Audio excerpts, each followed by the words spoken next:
Hello, Schmogo. Well, this is now episode 65 on the Schmoes Know podcast channel. If you don't know, this channel is going to be something very different. And by the way, my daughter's watching Doc McStuffins. If you've never seen it, you should check it out. It's awesome. It's definitely better than Transformers 4. That being said, the podcast channel from now on will be the hub for the Schmoes Know Network, which we announced in the most recent episode of the Schmoes Know Movies show. That's right, a full network of shows, movie show. We're trying to build out the nerdist of movies, if you will. There's 2 shows already announced. That is the Mark Riley-led Meet the Movies Press, Movie News Press, which you will be getting the insights from people like Latino Review and Variety and Hollywood Reporter, The Wrap. That's going to be a very fun channel to keep up on. So again, if you are watching this channel, not only for archived episodes, you will get the brand new ones starting August 1st. Now let's talk about this one. We are archiving all the old episodes of the Schmoes Know podcast. This is still Phase 3, Episode 65. Katee Sackhoff was our host.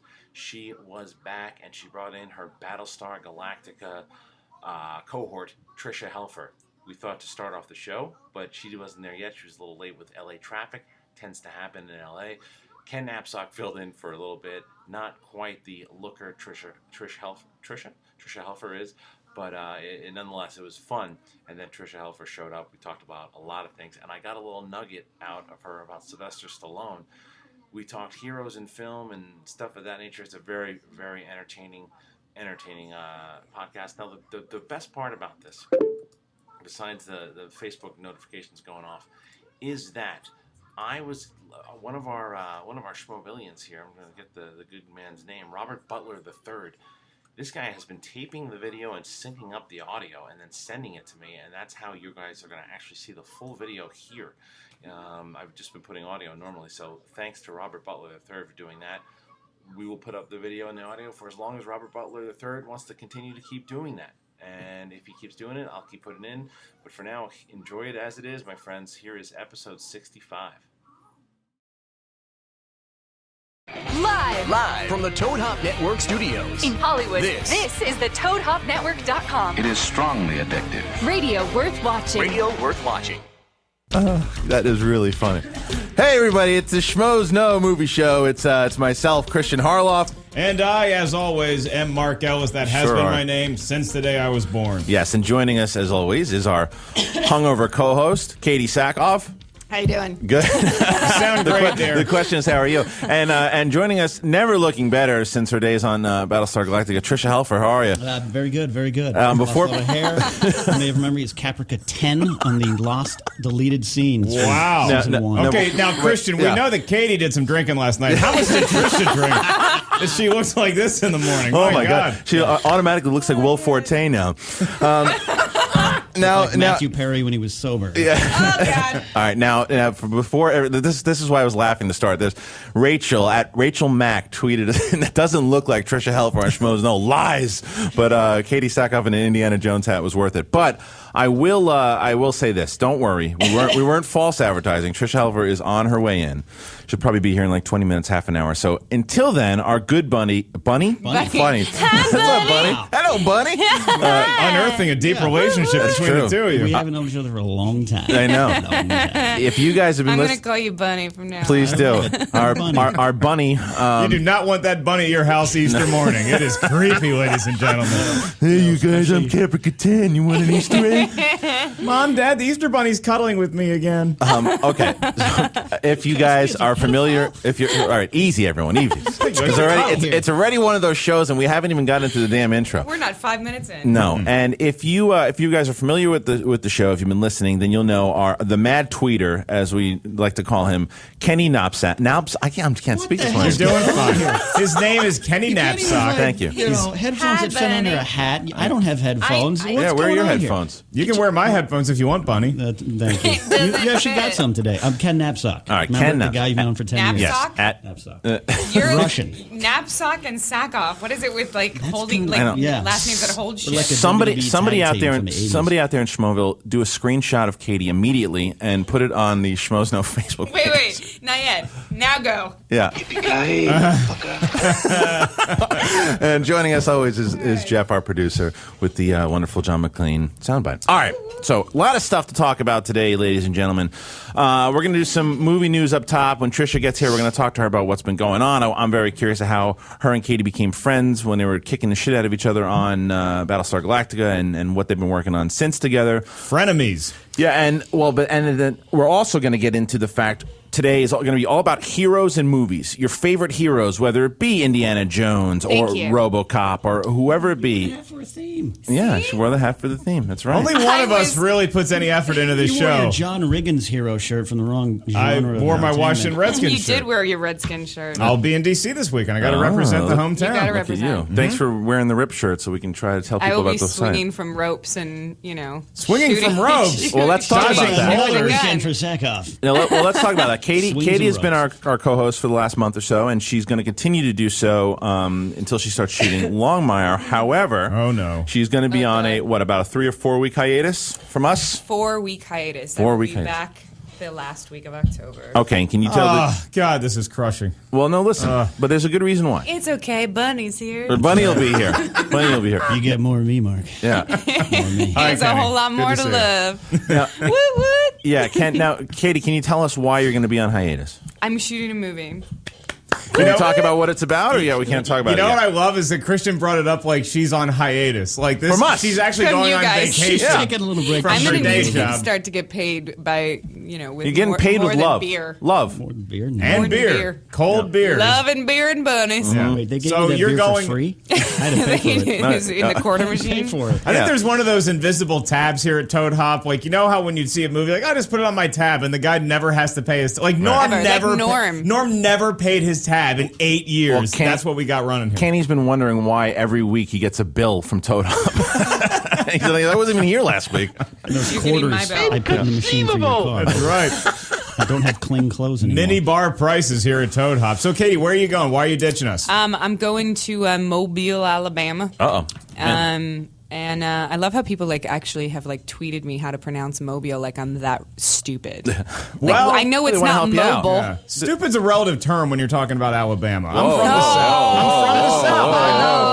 Easy. What? Easy. Those are some fighting words. Yeah. So I'm going to Mobile, Alabama for 4 weeks. Okay, and can we talk about anything you can give us on this movie yet, or no? What's the deal? I will have red hair again. That's about all I can That's all say. we can say. Red hair. Okay, look, if I'm Mark at a it down, Blockbuster Internet. video, right, and I'm looking for this thing you're working on, what section of the store do I go to? Horror. Horror. Yes, you're going to be in a horror. Oh, this is awesome. So I read Christian will not be able to review the movie. No, it's true. Well, I actually read a rumor about this movie, and I don't know if you can confirm this or deny cool. this. I read a rumor about this, that if this is the movie I'm thinking about, Jaime Lannister from the Game of Thrones television Yeah. is going to be in this with you. Can you confirm or deny that?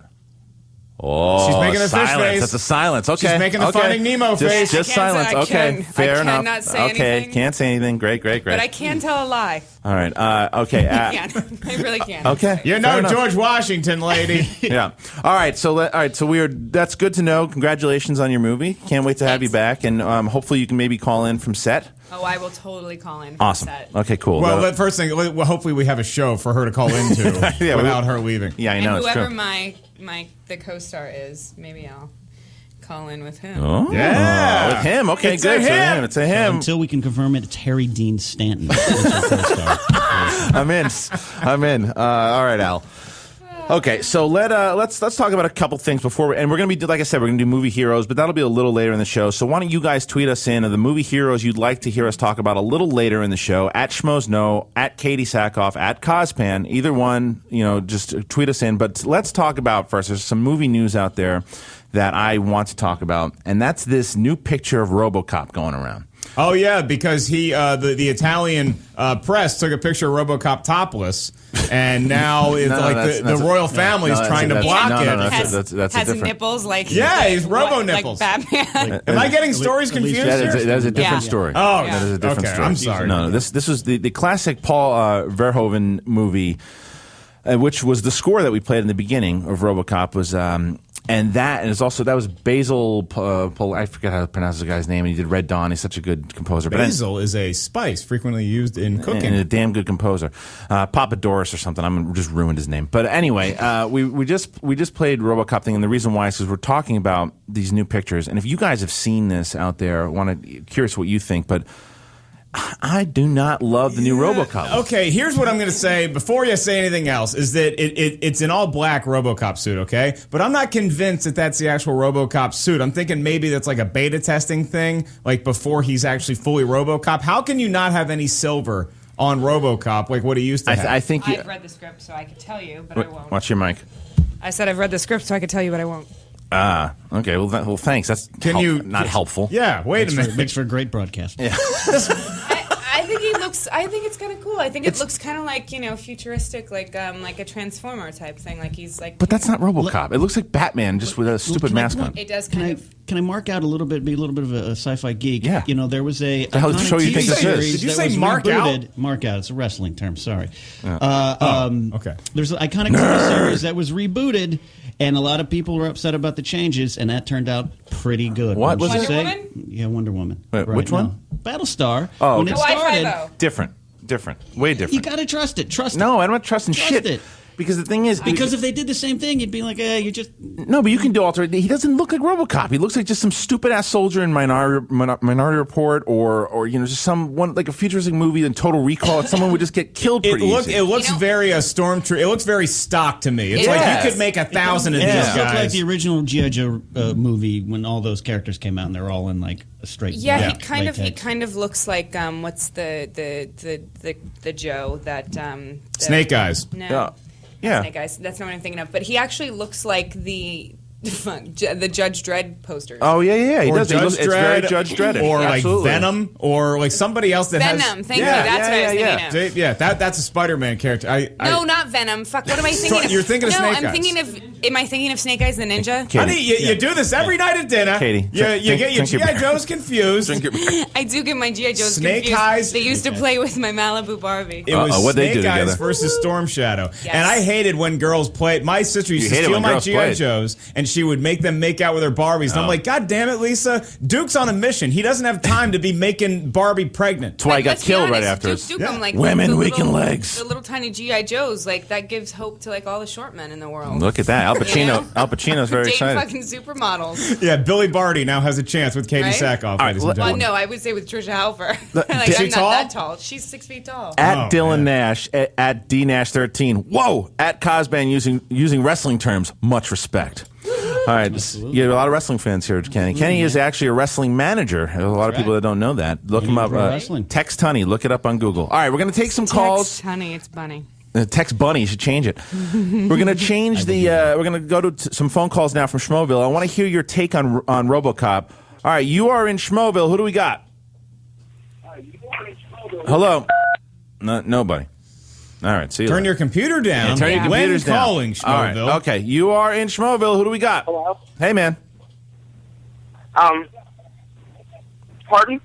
Hey, you got to turn your computer down, dude. So, what do you think on the new RoboCop pictures? All I've seen right now is the suit. Pretty much, I haven't really heard much of it. Okay. Pretty much, I would. But it looks like an interesting suit. Pretty much, I've actually never seen the original RoboCop. It's kind of embarrassing.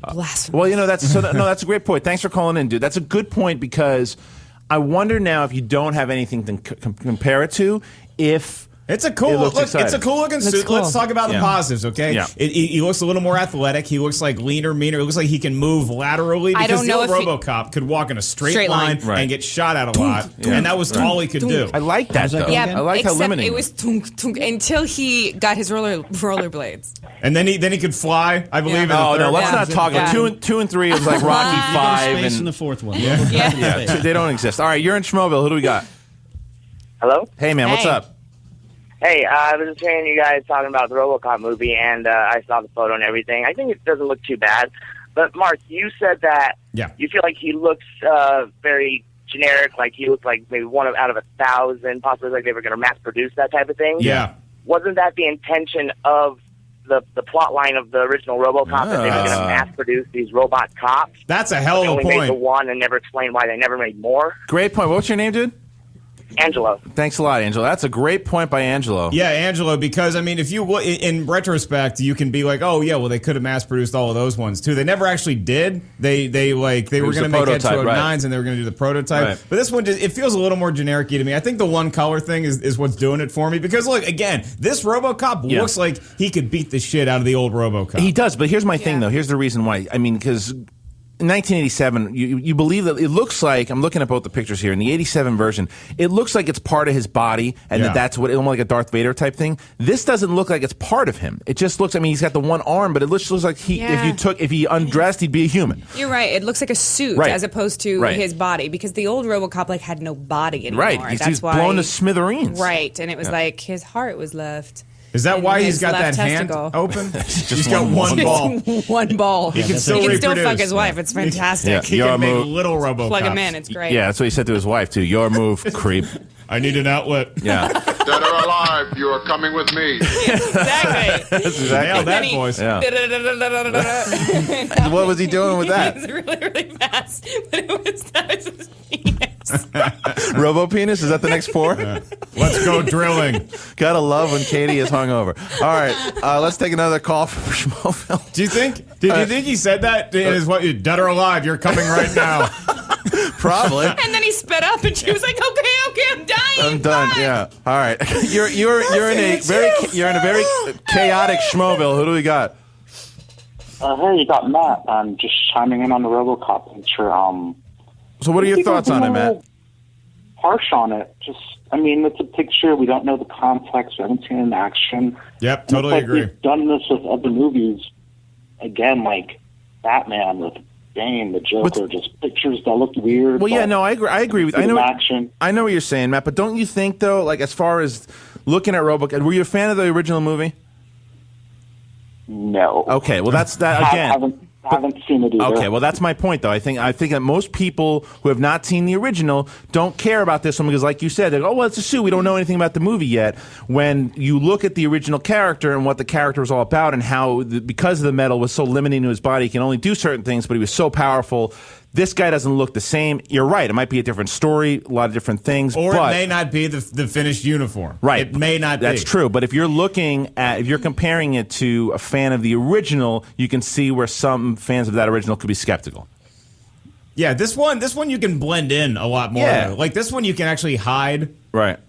Under a suit. And just be Superman. Well, yeah, you don't really want to hide that much. You know, Right. you want to fight crime, but it's like he's in all black. He can blend into the surroundings. Yeah. Because that other RoboCop, it's like he's just out at night. You know? He is. Thanks for the call, Matt. Appreciate it, dude. Thanks, Matt. All right, anytime. Okay, cool. Yes, I mean it's going to be very interesting. You know, there's something here that someone just tweeted in. Actually, just jumping off the RoboCop thing for a second. At Giorgio SSN, have you guys talked about the new Hobbit trailer that came out today? Greetings from Norway. No, we have not. And here's what we're going to do: we're going to watch it during the break so we can talk about it because I just saw that it came out this morning or maybe last night or whatever it was, and we're going to definitely talk about it. I'll retweet it right now so people can watch it. Okay, yeah. And then comment when we comment. That's right. And then what we're going to also do today is once Mr. At Cospan here takes a backseat to Tricia Helfer when she shows up. Not yet. You can come back. We're going to do a little contest because Kenny's going to be doing some tweeting, and if Josh McCouga is out there listening, he's going to be doing some tweeting too. If he doesn't, then the contest. This is, by the way, I've tweeted this last night. This is kind of sick and disgusting what you're Good. doing. You're taking I like McCouga it. and I. You're Yeah. splitting us. You're Yeah. like Joker breaking the pool cue. Pool cue? You're taking my cue. Yeah. The pool cue stick, dropping in the room and saying we only got room for one, and that's what I think you're doing. No. Well, when I leave, there's room for two. Not We're really. bringing in another girl. Here's kind of what Kristian and I like to do. We're kind of the emperors of this thing, so we do the thumbs up or thumbs down. this It's is fun to watch you guys fight the tigers and in the pit. disgusting, but I Good. got to win. But you got to win, exactly. So here's what we're going to do. I got a text from McCouga. Is he in? What the text wrote was go tweet yourself. So I don't know if I think he might be in beast mode. mode, so Kenny might have some good competition. Okay, great. So here's what we're going to do. At Josh McCouga, who apparently now looks like, people say I look like Dane Cook. You look at this movie we saw, Pitch Perfect. Well, you do look like Dane Cook. You shut your mouth, Topher Grace. And I'm fine looking like Topher Grace, but you look like Dane Cook. Shut up. Josh looks like this kid who's in Pitch Perfect. And you have said you don't think I look like Dane Cook. No, I don't think so. Thank you. So there you go. Are we going to talk about Pitch Perfect? Yes, we will. But the reason I brought that up is here's the contest. We're going to have both Kenny Napzok and Josh McCouga have a Twitter war after Kenny's sitting down, and then at the end of the show, Schmoville will decide who won the Twitter war. 3 tweets apiece, the best 3. So take your shots, know when you're going to do it. And then it's like the NBA dunk contest. It would take your best tweet versus the other one's best tweet. We're limited to 3? Limited to 3. It's going to be 3 apiece. So here's what you do, guys, out there. If you don't follow Kenny Reddy at Cospan, Kozpan, follow Josh McCouga at Josh MAC. How the hell do you spell his name? MACUGA. There you go. And then we will find out at the end who won. You guys are going to be the judges. We have nothing to do with it. And then it might be a little special treat. Maybe some KFC coupons in it for you guys. Or something even better. Get ready. All right, guys. So, Jeff, how much time we got left? 5 minutes. All right. I'm like falling asleep on the microphone. Thank you so much. I appreciate that. Well, let's just talk amongst ourselves for a little bit. Let's have a news story. You know, let's have a story. Great story here, and this is from a tweet at. Hi, how's it going? Don't look at the wizard behind the curtain, Katie. What's scary is there's only been 1 sip of that beer taken. The worst part is that he doesn't have pants on. Thanks. Katie, let me tell you something. From a guy... Oh, that's so good. That's right, I am From Oz. a guy who's been hungover multiple times this week even, if you wake up, you're going to have a beer in the morning, you got to get it in your system. Yeah. Get some hair of the dog in there. I wanted to finish my coffee Pretend first. like you're on spring break. Yes, Kristian? At Hylam Katie writes in, how do you guys feel about The Great Gatsby being moved to a summer 2013 release? Because we just did a fall movie preview, and a lot of people are like, hey, you didn't include Gatsby in December. Well, now you know why. It's not coming out in December. It's coming out in summer 2013. It's with, it's the remake of the movie. When I think of a big blockbuster summer movie, I think of what I had to read in 9th grade. Yeah, exactly. Well, I was just going to say my hell. That is my hell. Well, Gatsby was one of the best. It wasn't Ethan Frome. It was like a good book, as far as reading goes. Now, again, we all know I'm not the strongest reader in the world, so I didn't really like it reading it, but it was a good story. Yeah, I actually don't like it as a summer movie. I like it as a Christmas movie. As an Oscar movie. Yeah. Right? Now it's going to go against G.I. Joe. This thing can win some statues. Yeah, it's going to go up against The Hobbit and go up. No, it won't anymore. It was going to. Now it's The Hobbit's Christmas. Right? Yeah, Hobbit's Christmas, and now so this is coming out in summer, and you say you don't think about that in such a grand scale summer movie, but if you think about it, Baz Luhrmann, who can really paint things in a grand scale, and they have Leonardo DiCaprio, one of the biggest movie stars. Katie's undressing, so the ratings are going up. Yeah, going up. No, you are. Yeah. It's a sun in here now, guys. Uh-oh. So I listen. I think that it coming out in summer, it's going to do well. It's going to be big, grand scale. Personally, movie. I don't care when it comes out because I want to see the movie, but it just seems like it's a little odd because going up against. I know there Superman. was a screening a couple weeks ago, and my source said the screening said it just wasn't done yet. It was 60 green screen, right? Green screen. Yeah. It's not finished yet. I'd rather have them take their time with this. They're putting masterpiece. Channing Tatum back in it. Actually, is what the reason. Listen, I would put Channing Tatum in anything. Yeah. Not in me because he's married. Maybe his partner in crime, Magic Mike. Look at you! You get a shout out for that guy every week now. We got to have him on the show. What guy are we talking? There's like 9 strippers in Magic Mike. We're talking about Joe Manganiello. She brings them up every time now. Oh, yeah, okay. she is. Yeah, it's ready. It's on. We got to have that guy in the show. Is there a better last name for that guy than Manganiello? No. And the funny thing is that guy he was sounds like a huge condom brand that they sell. So, hey, can I get a box of Manganiellos? And he shows up and delivers them. Yes. Yes, you may. Yes, you can. Like the Jolly Green Giant. Yeah. Are you sure you? But are you sure you want to use them? That's what he says at the end. Exactly, because he's like, just spread your seed. just do it. All he wants you to do. Your kid will look like me. Yeah. Be a werewolf. Well. All right. I don't know how many people's kids will look like Joe Manganiello. Right. I mean, we can all hope. All right. Well, when Katie puts her pants back on, we're gonna be back in a second here. Unless I'm. Yeah, we'll be back in a second. We're going to watch the Hobbit trailer. We're going to talk about that. Hopefully, Tricia Helfer will be here when we get back so we can get rid of Kenny so we can start tweeting. And Kenny will be drunk tweeting, so that'll be interesting. So we'll be back in a second, guys. Hold on. Listen to some advertisements.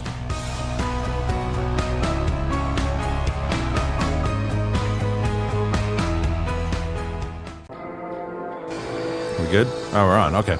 All right, we're almost done watching this trailer, so bear with us. It's at the end. While they're doing that, I will take control of the show.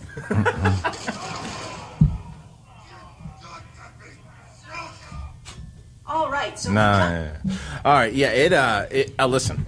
That's way better than the teaser trailer, and the teaser trailer was very good. That was fantastic. That was awesome. I mean, that reminds you of Lord of the Rings, and that's the thing again. Yeah. I just saw the teaser trailer again in the theater, and it's like it's cute. They're singing a song. The teaser was kind of cool because it's kind of building up to ominous, something. Yeah. But then I'm like, all the dwarf names. You're kind of like, it's like a nursery rhyme. You know what my favorite part of the trailer was? What? Was when Bilbo realizes that there's these people at his house.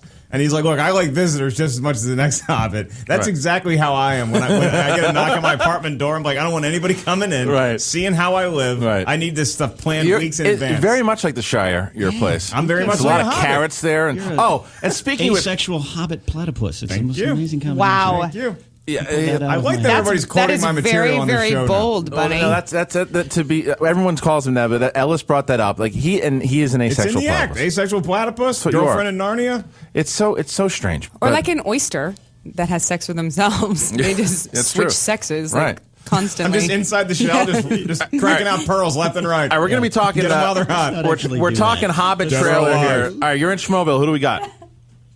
Hey, what's up? It's Ryan from New Jersey. Ryan, what's up, dude? So did you watch the Hobbit trailer yet? Yeah, I just watched it at the break. Cool. What'd you think, dude? I thought it was awesome. I mean, the first teaser trailer I thought was a little too. The first teaser trailer was a little too cartoony. Yeah. But then this one was great. And get more detail. And that's the thing is that, and I agree with you that it did look a little cartoony, the first one, because a lot of the Hobbits looked a little goofish. And then you have that one guy, I don't know his name yet, but he's just like, we got to do this. And he's like, okay, that's the serious guy. We'll get a lot of the food catching in the mouth stuff, but then we're going to have some kick-ass dwarves like Gimli was. Good-looking one. Yeah, not played by. No. Okay. He was just a bit taller. Yeah. Kind of Orlando Bloomish with the long hair. Yeah. Who is not going to be in the movie anymore. You know, originally they were supposed to bring back Legolas. Really? Yeah, apparently he's a real ball bag to work with. Really? So, yeah, that's what a lot of people are saying. So he's such a ball bag, they're not going to bring him. He doesn't want to go back to Middle Earth? Why would you not want to go back to Middle Earth? You can just shoot arrows, dude. I would go back to Middle Earth forever. Yeah. Ever. I mean, for a lot of money. But I would go back I would, anytime. if somebody could snap their fingers and actually just put me in Middle Earth, there's no internet. You would do it? Yeah. I assume that there's hot halfling chicks. I'm sure there are. Yeah, of course. Liv Tyler's just waiting to bone you. They would think I'd be big, yeah. Well, They would, because they're midgets. Yeah, see? Is that the inappropriate? That's little person. Little person. Little person. Yeah. You're ready getting into the mobile. Little person. Right into just method acting. I am going to hell. We got that Katee Sackhoff from that Star Trek Galactica coming to the coming to Mobile. So say we force. She was in Halloween 8. She is fracking hot. Oh my goodness. We like that girl. She's got all her teeth. My God, I think she wants to fuck a werewolf. I've been in Birmingham for a weekend. You might want to fuck a werewolf. Alabama's a really nice place. I like Birmingham at the airport. Be careful. There might be some werewolves in Mobile. People with pitchforks. Go back Everyone to from Mobile is going to kill me. All right. My best friend's coming with me, one of my best girlfriends, and we're going to go lay on the beach for the first week. Okay, that's very cool. I hear there's a beach. That beach is now being reserved by a lot of kids and guys from Ohio. Yeah. Is that part of the Redneck Riviera? There's a thing? When you hear the clips, guys, let's listen to them. There's an art here. Oh, wow. There's an art here by Jeff. You notice, I don't have headphones provided for me today, so all I hear in my head is just like the Raiders of the Lost Ark theme going over and over and over. Well, you should wear the hat. Okay, so here's one thing I want to ask both Katie and Kenny. But not me, so I'm not going to take a nap for this next segment? You're going to have to be here for a second. Because, and I also want Schmoeville's opinion on this as well. We're not going to say who's on the pro and who's on the con here. So what do you guys think about a catchphrase for us? At the end of each video, when we say to them, instead of let us know, we say, let us schmo.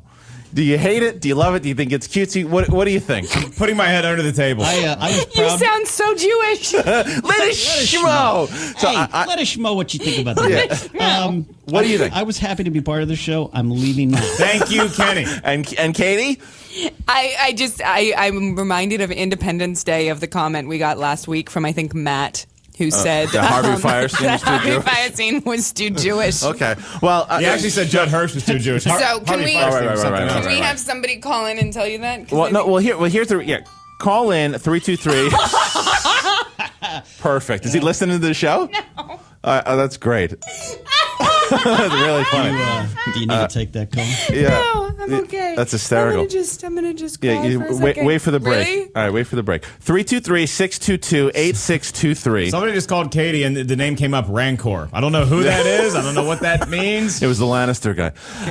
Dama 342. All right, now we want to know what you guys think of that, and the reason why I bring it up is because the catch. This is exactly why. Dylan Nash loves the catchphrase. Ellis and I got into a big thing about it. I just think it's horrendous. I know it's horrendous. I'm telling you this story, okay? It's like we were doing at the end of a video. Kristian tried to say, "Let us know what you think," and he ended up saying, "Let us schmo" by accident. So I made fun of him for it. And then he thought it was funny to do in every goddamn video since then. And then he goes to Twitter and Facebook and he's like, "Hey, what do you guys think of Let It Schmo?" And it's the dumbest catchphrase. It doesn't even make sense. And it sounds like a stupid thing you do one time when we review a Christmas movie. You know what it is? And then and I said to him the other day, you know why he gets upset about it? Because it sounds like what the Smurfs do. It's I hate it when mommy and daddy fight. It's true though. At the end of every video, it's, "Hey, I'm going to schmo this movie. What do you think, Schmoville? Let it schmo. Schmo. It does sound very much like the Smurfs. Wait a minute. All right, we got our first tweet from Josh McCouga. So Schmoville, be the judge of this. Let it schmo is akin to liking the saying "chili, please" from Oko Cinco. I fucked up his tweet, so that's not fair. It says "Let it schmo" is akin to like saying "chill, please" from Ocho Cinco. #, Let it schmo. Go feck yourselves. Yeah. Okay. So go feck yourself. Yeah. So that's the first one. All right. And I think you should have said "go frack yourself." It would have made it a little bit more. I would have broadened it. So everyone is fucking up everything today. Can we get some more wine for Sackoff? It would have brought it. Some of the good Lord's wine. Bring it. Can I make one Brewed it? point here?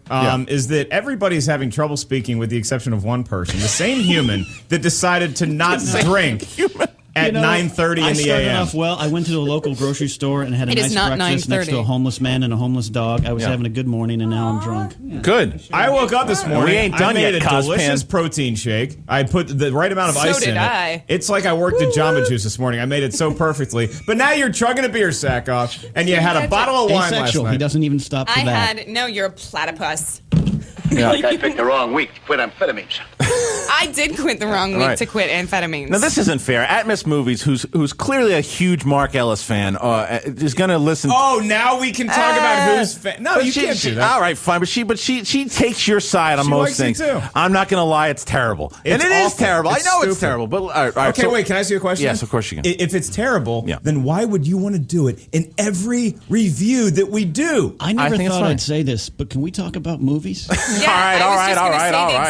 Fine. He wanted to have this debate on air. All right. To wrap this up, down to the nitty-gritty. I get in the car yesterday, right? And I tell him, I'm like, "Look, dude, I'm trying to get on board with this thing, but I really can't do it." And we started laughing because of how vehemently I was protesting this. And he's like, "We got to talk about this on the podcast then." And I'm like, "We'll talk about it all day long on the podcast, as long as it doesn't see the light of day." And it won't. All right, fine. I think that you should come up with, just to squelch the argument here. You're right. It is douchey. Yay. It's really weird. It is. It sucks. I said it does, but it's funny. So here's the thing. It is funny. It's not funny. But if you say something, it's cheesy funny. Even funny becomes not funny after an hour. So well, I didn't do it for an hour. I'm going to do it once a video. That maybe what you should do is come up with one or two times that kind of like a drinking game. Like if something happens, you say, "Oh my gosh," punch you in the face. All right. Well, you know what I'm saying? Come up with a couple times instead of you just like that. Schmoey. I'm not. No, that's not what we're gonna do. It's one phrase. All right, fine. Well, look, all right, listen. At Matt Monty Thom has put a X in this whole thing. Nuke, let it schmo like Indy in a fridge. Done. That's it. That's how we end this conversation. All right. Tricia Helfer is here. She's in the building. Tricia Helfer is in the building. She's not here yet. So here's what we're going to do. Tricia's going to come in, and we'll talk about one more movie story before she comes in. Then we're going to talk to Tricia about kind of what she's been going on. We'll kick Kenny the hell out of here. And then in the second half of the show, we're going to be talking heroes in movies. But here's something that happened. Jude Law was talking about Sherlock Holmes 3. Yeah, and he said he's not sure when the filming begins. There's talk of it right now, and there's a script being played around, but Robert Downey Jr. is really busy, and he's busy, so we'll see. They do want to do another one. They're a happy team. They have a lot of fun. So the question is now, there's so much Sherlock Holmes shit out there. It's everywhere. There's the BBC version, which I hear is great. There's Elementary, which I liked a lot more than I thought I would. And I just don't know that we need that much Sherlock in our lives. Like, I really like I like both the movies, but it's not like I'm on pins and needles being like, I can't believe they're not Batman and Robin aren't getting back together yet. Right. Here's the thing, though. Like, it goes in spurts. Like, don't you remember, like, when we were kids, like in the early '80s, it was such a huge Sherlock. It was a huge thing when we were kids. Then it kind of disappeared for 10 years. It's like here again. It's kind of like acid wash or like bell bottoms, if you will. Those aren't cool. Sherlock. Well, here's the reason why. They'll come around again. People get sick of it. But listen, but the thing is, we just did a review of the Elementary pilot, and we had never seen the BBC version, and we want to because we hear nothing but great things. It is amazing how.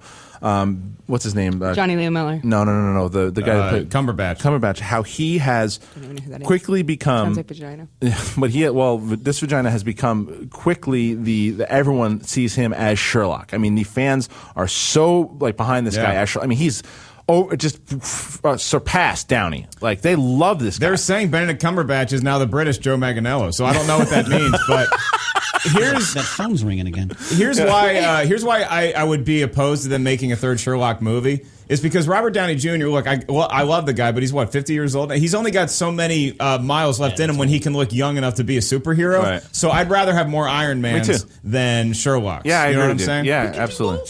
And I'd rather see Jude Law make more holiday sequels than anything else. All right, well, let's take a phone call. Let's take another phone call from Schmoville. All right, hey, you're in Schmoville. Who do we got? We're talking Sherlock Holmes. Okay, this is Eric again. What's up, Eric? This isn't about Sherlock Holmes, but I was wondering, did you guys see the new RoboCop set photos yet? What do you think of them? Well, here's a question for you, my friend. Were you listening to the first half of the show? No, I was not. I just tuned in. That's okay. What do you think of the RoboCop we talked. photos? We talked about it for about half an hour. But what's your thoughts on it?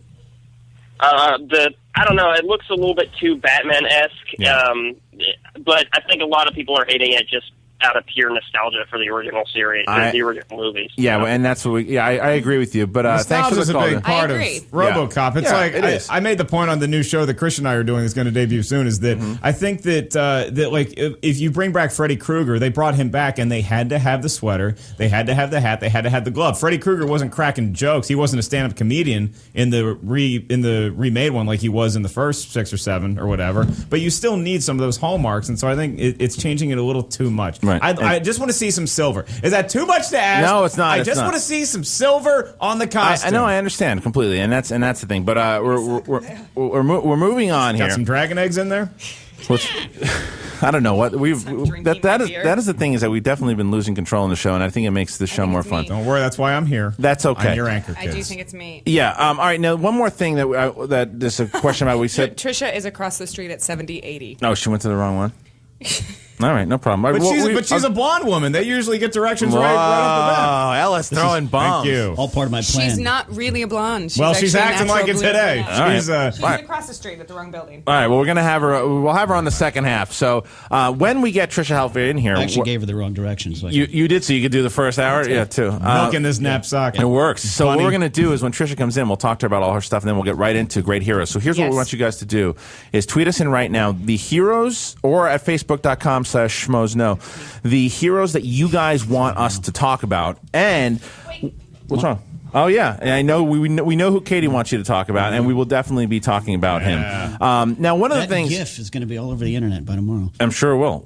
I'm assuming Katie's wearing a Jonah Hex hat. That's the hero she wants us to talk about.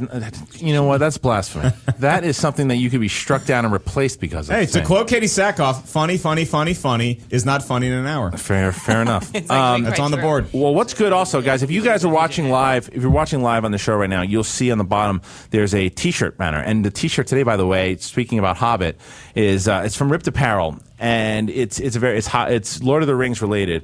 these shirts, if you guys watch our reviews, we always have like these shirts that are very movie centric, and you can get like a discount if you type in Schmoes in the coupon code. You get like $1 off. It's like these T-shirts are so great. They're phenomenal. So you can get them for $9 instead of $10. Right. I actually have a RoboCop Rock City one, which is RoboCop with his tongue out. So it's like Detroit, like RoboCop, Detroit. And Kiss. Yeah. So hey, you know what else you can do? What's that? What I did the other day was I actually went and I was going to buy something on Amazon, and instead I did it through you guys.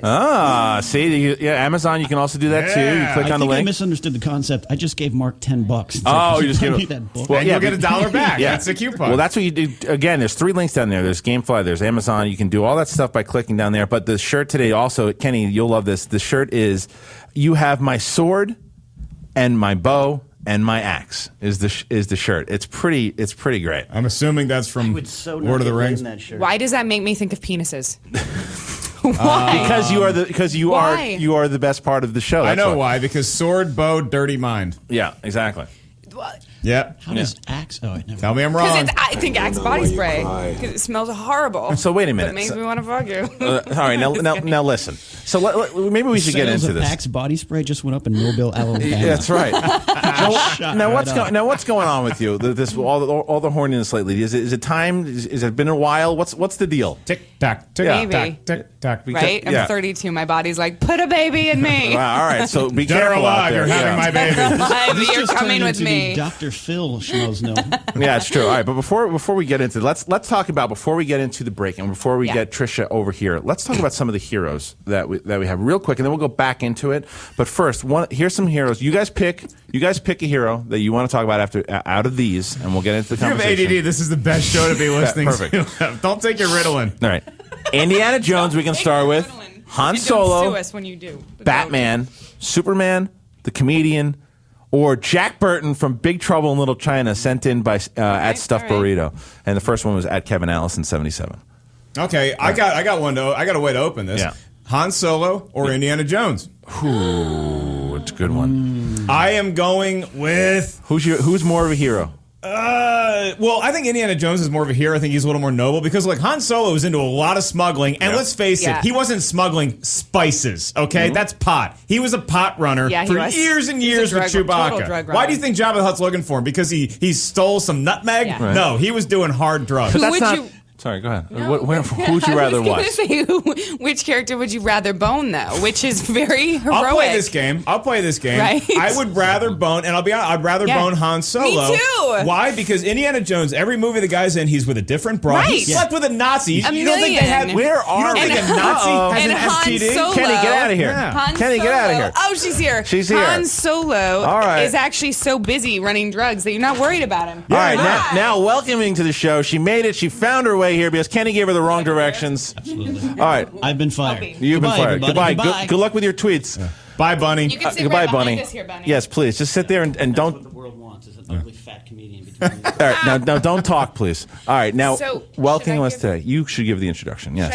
Should I give Tricia my headphones? Jeff, can we give her headphones? Oh, you know what? Here, she can have mine. I don't need them. I would like to welcome her to the show because, Tricia, it's very nice to have you, but following Kenny Napzok is one of the hardest things to do in showbiz. She's like, who the hell is Kenny Napzok? And why do you have me? What are you talking about? He was your fluffer, and now you're here. You've arrived. You're at the right building finally. Yes, thank you for being my fluffer. You just made his day, by the way. Oh, Somebody just put that in the spank bank. Get My out goodness. of here. Get out of here. You put that in the spank bank. All right, so Tricia Helfer is here. Thank you so much for joining us. Apologies for being so late. Don't worry about it. It works. It built up the anticipation. So anticipation. The anticipation. We have been drinking. By the way, that is your beer over there. She said no, which I'm shocked that she's hungover.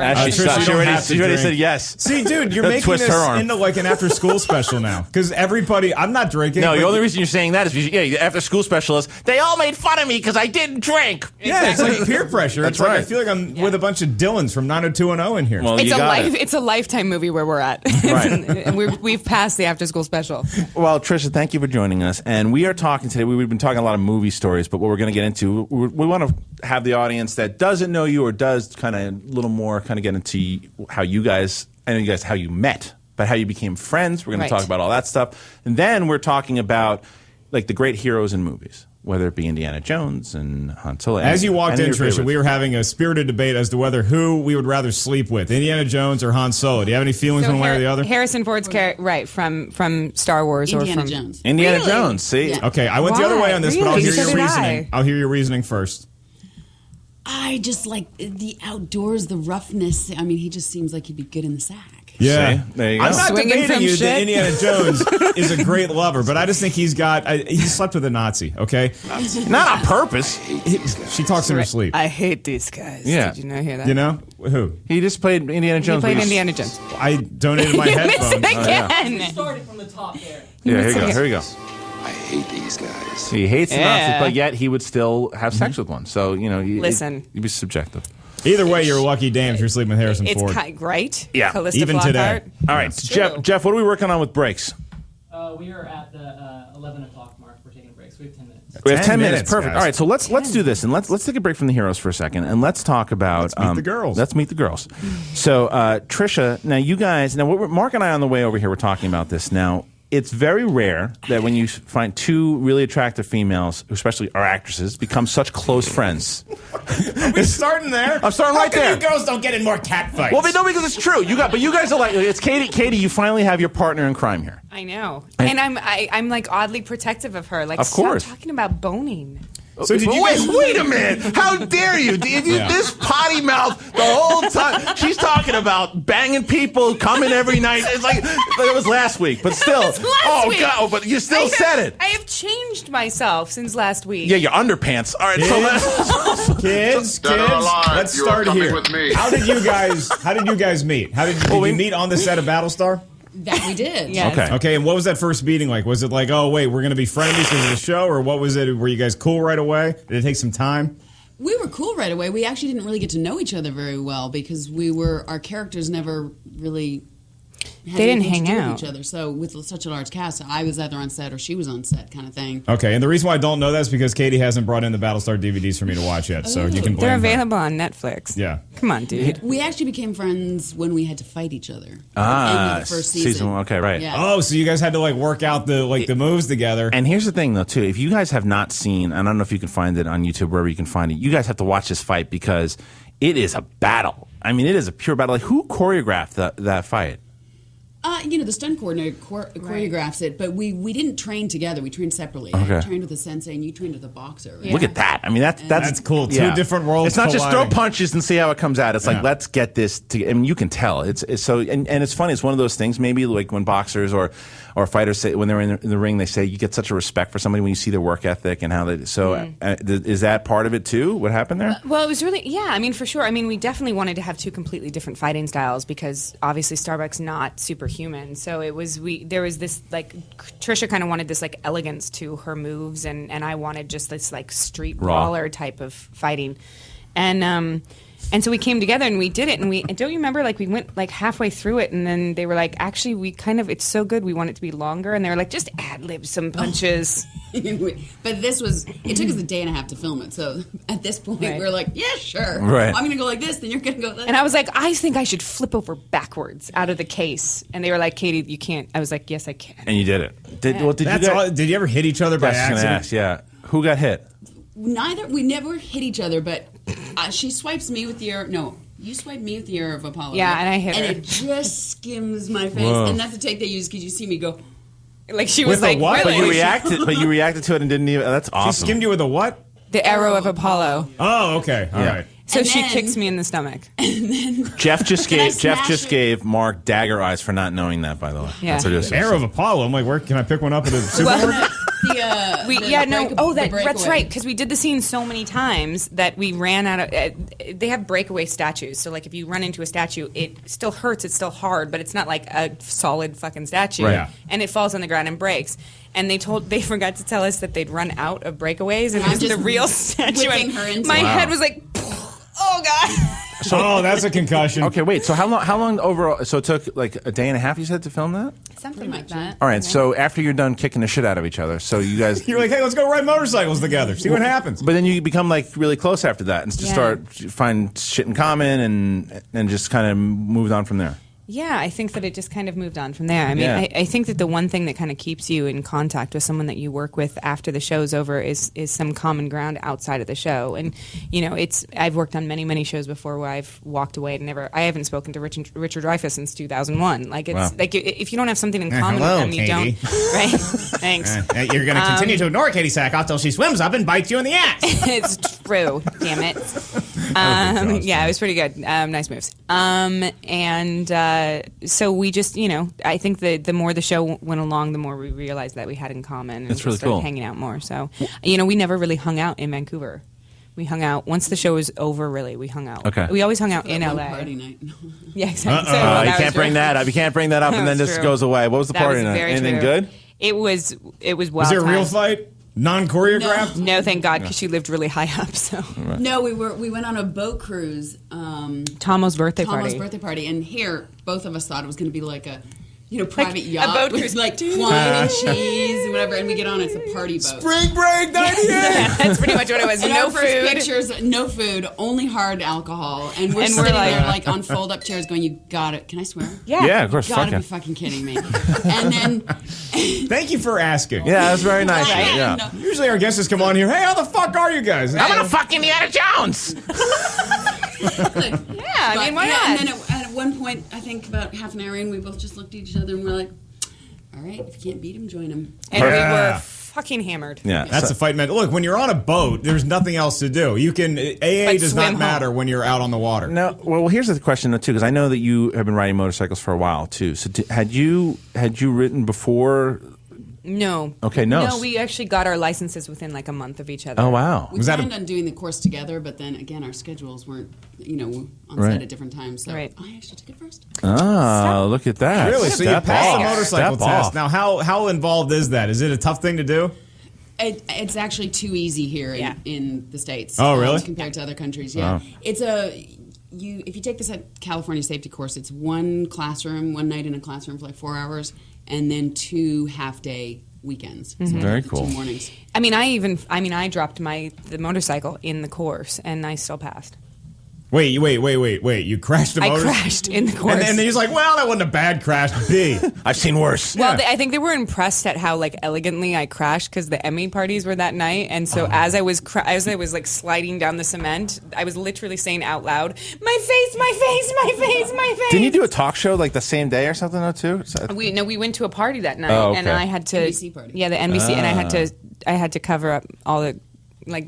All the scars from the motorcycle scrapes. crash that you suffered, yet still got a passing grade. And then they took a bet the next day that I wouldn't show up back at the course because you have to. The second day is the only one that counts. Is the second day as far as passing. Yeah, it's really just the test at the end of the Yeah, day. and I showed back up. And All right, I want to take one phone call here from Schmoes before we go to break. All right, hey, you're in Schmoes. Who do we got? Hey, there we go. Yeah, we're in there. Who do we got? Mario from South Orange County. What's up, dude? So, what are you calling in about? You got questions about heroes? You want to talk to Tricia and Katee? What's up?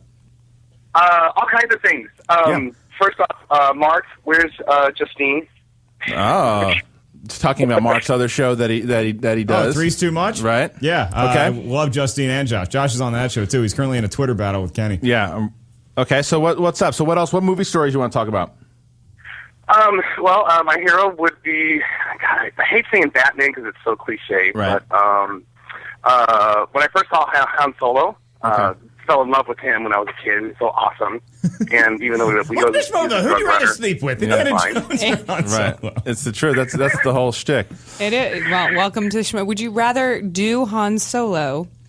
We're trying to have a serious discussion about heroes, and it always devolves into who'd you rather bang? I mean, That's what's important to women. We don't take Chewbacca over anybody. No, speaking speaking of Chewbacca Doggy here. style Chewbacca. Before we go to break, thanks for the call. Before we go to break, because this is the theme of the show, at Joey Beans 81 takes us out by saying you got to bone Indy. He wears a hat and has a whip, but you can't bone Han Solo without Chewie trying to slip a thumb. And with that, we are out. We'll be back. Second half, Tricia Helfer, Katee Sackoff, myself, Mark Ellis, talking heroes and movies on the way back. Network, radio worth watching.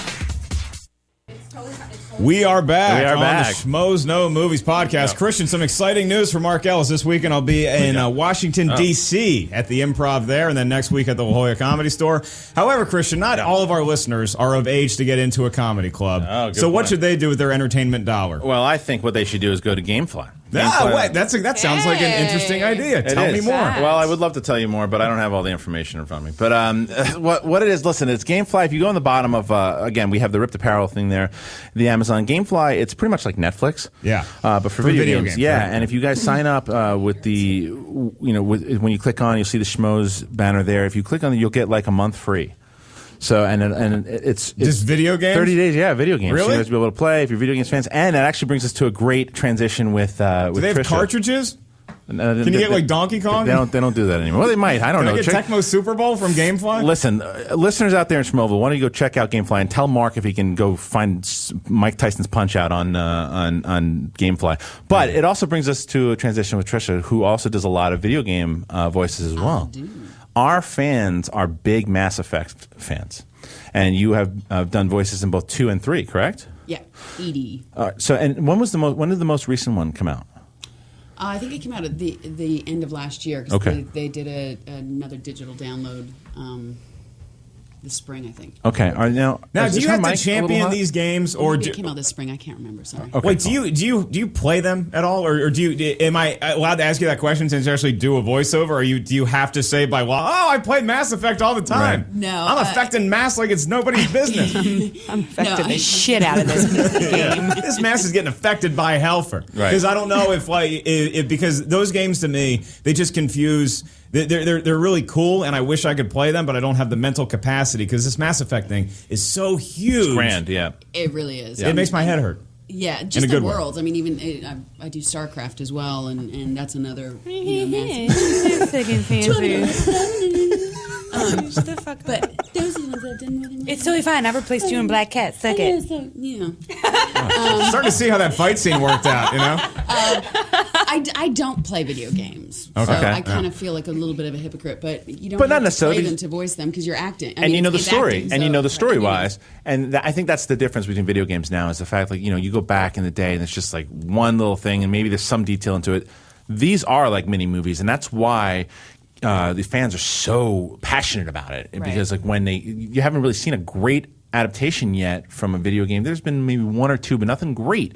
And I know there's talk of Mass Effect in a video game in a movie form. It's actually there. I think 2014. Is it definitely? Is it come? I think so. Oh. See, I'd watch the movie. I used to think like video games. There was nothing worse as a kid than having to watch your friend play a video game. Like a one player, and you're just watching this thing happen. Different now, video games, the stories. She's not doing the voiceover for Earthworm Jim. It's actually kind of fun to watch this thing happen. So now, when you're reading the script for this too, do you find yourself being like, "Wow, I'm actually really into this story. I can't believe what's going on." It's video games are actually hard to do because you don't get the script in advance. Really, and it's not like a movie script where there's a beginning, middle, and end. There's so many different. Depends on where they go and stuff. Right. So you basically go in and read line by line, and most of the time when you're saying the line, you're reading the line for the first time, just trying to even understand what the line says, it's being recorded. So it's usually the first line, the first time you're reading it, and you're like, what am I saying here? Right. The second time you get a little bit that's gotta be third tough. time's the charm. Okay, I got it. I know what I'm saying now. Yeah. So then that must be pretty cool then when you're watching it back and like, oh, that's the one they used. Or is that how it works? Or you've never seen it. She still's never. No. I was going to say the same thing. No, sometimes you go in. I did more for StarCraft, where you actually go back in and alter. They've changed a little bit of the lines by that point because when you voice, they don't have any of the graphics. Right. So. You'll go in months later and there'll be graphics, and then you'll ADR to very cool. To that. Yeah. Well, and you've done a handful of video games as well. So you guys both did Halo? Is it the same game or different? I did ODST. Oh, that's the newest Halo. Yeah, I think, and right? then, and then Halo 4 is coming out. Yeah. Okay. Mine was Halo 3. It was like 7 years ago. I did that. And then I think ODST is like an expansion pack. I don't know. It's an expansion to Halo 3. Yeah. Okay. And then I just did Spider-Man: Edge of Time, which very cool. Tricia had done originally, and then she wasn't Web of available Shadows. because of all her other things that she does, all her other comics or the video game stuff. So they called me. Basically, they were like, "Listen, we couldn't have Tricia this time, so will you do it? And No, we didn't say that. No, they really did.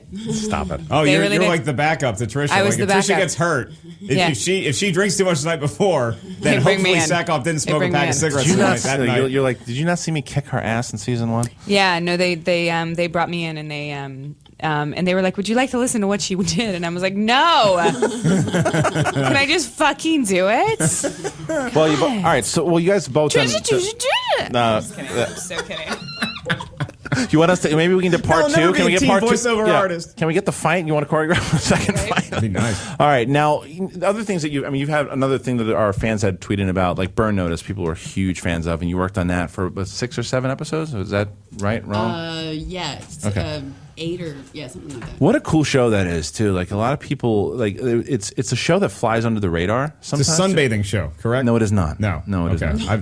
No, It's on USA. Characters welcome. Yeah. What's the premise? Well, you'd been on the show though for like it was the second season or third. Yeah, I was the kind of the bad character the second season. Right, and it's a dude from I always forget his name, but the main guy is Michael Weston. Yes, and Jeffrey Donovan. Yeah, well, remember he was in the Changeling. He was the really creepy cop that wouldn't let Angelina kept giving Angelina Jolie some shit.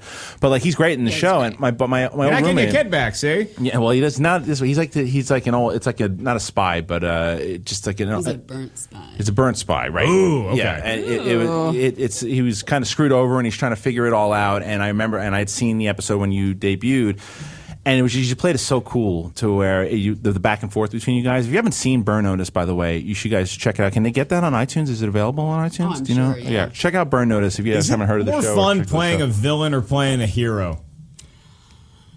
I guess probably more fun villain. Yeah?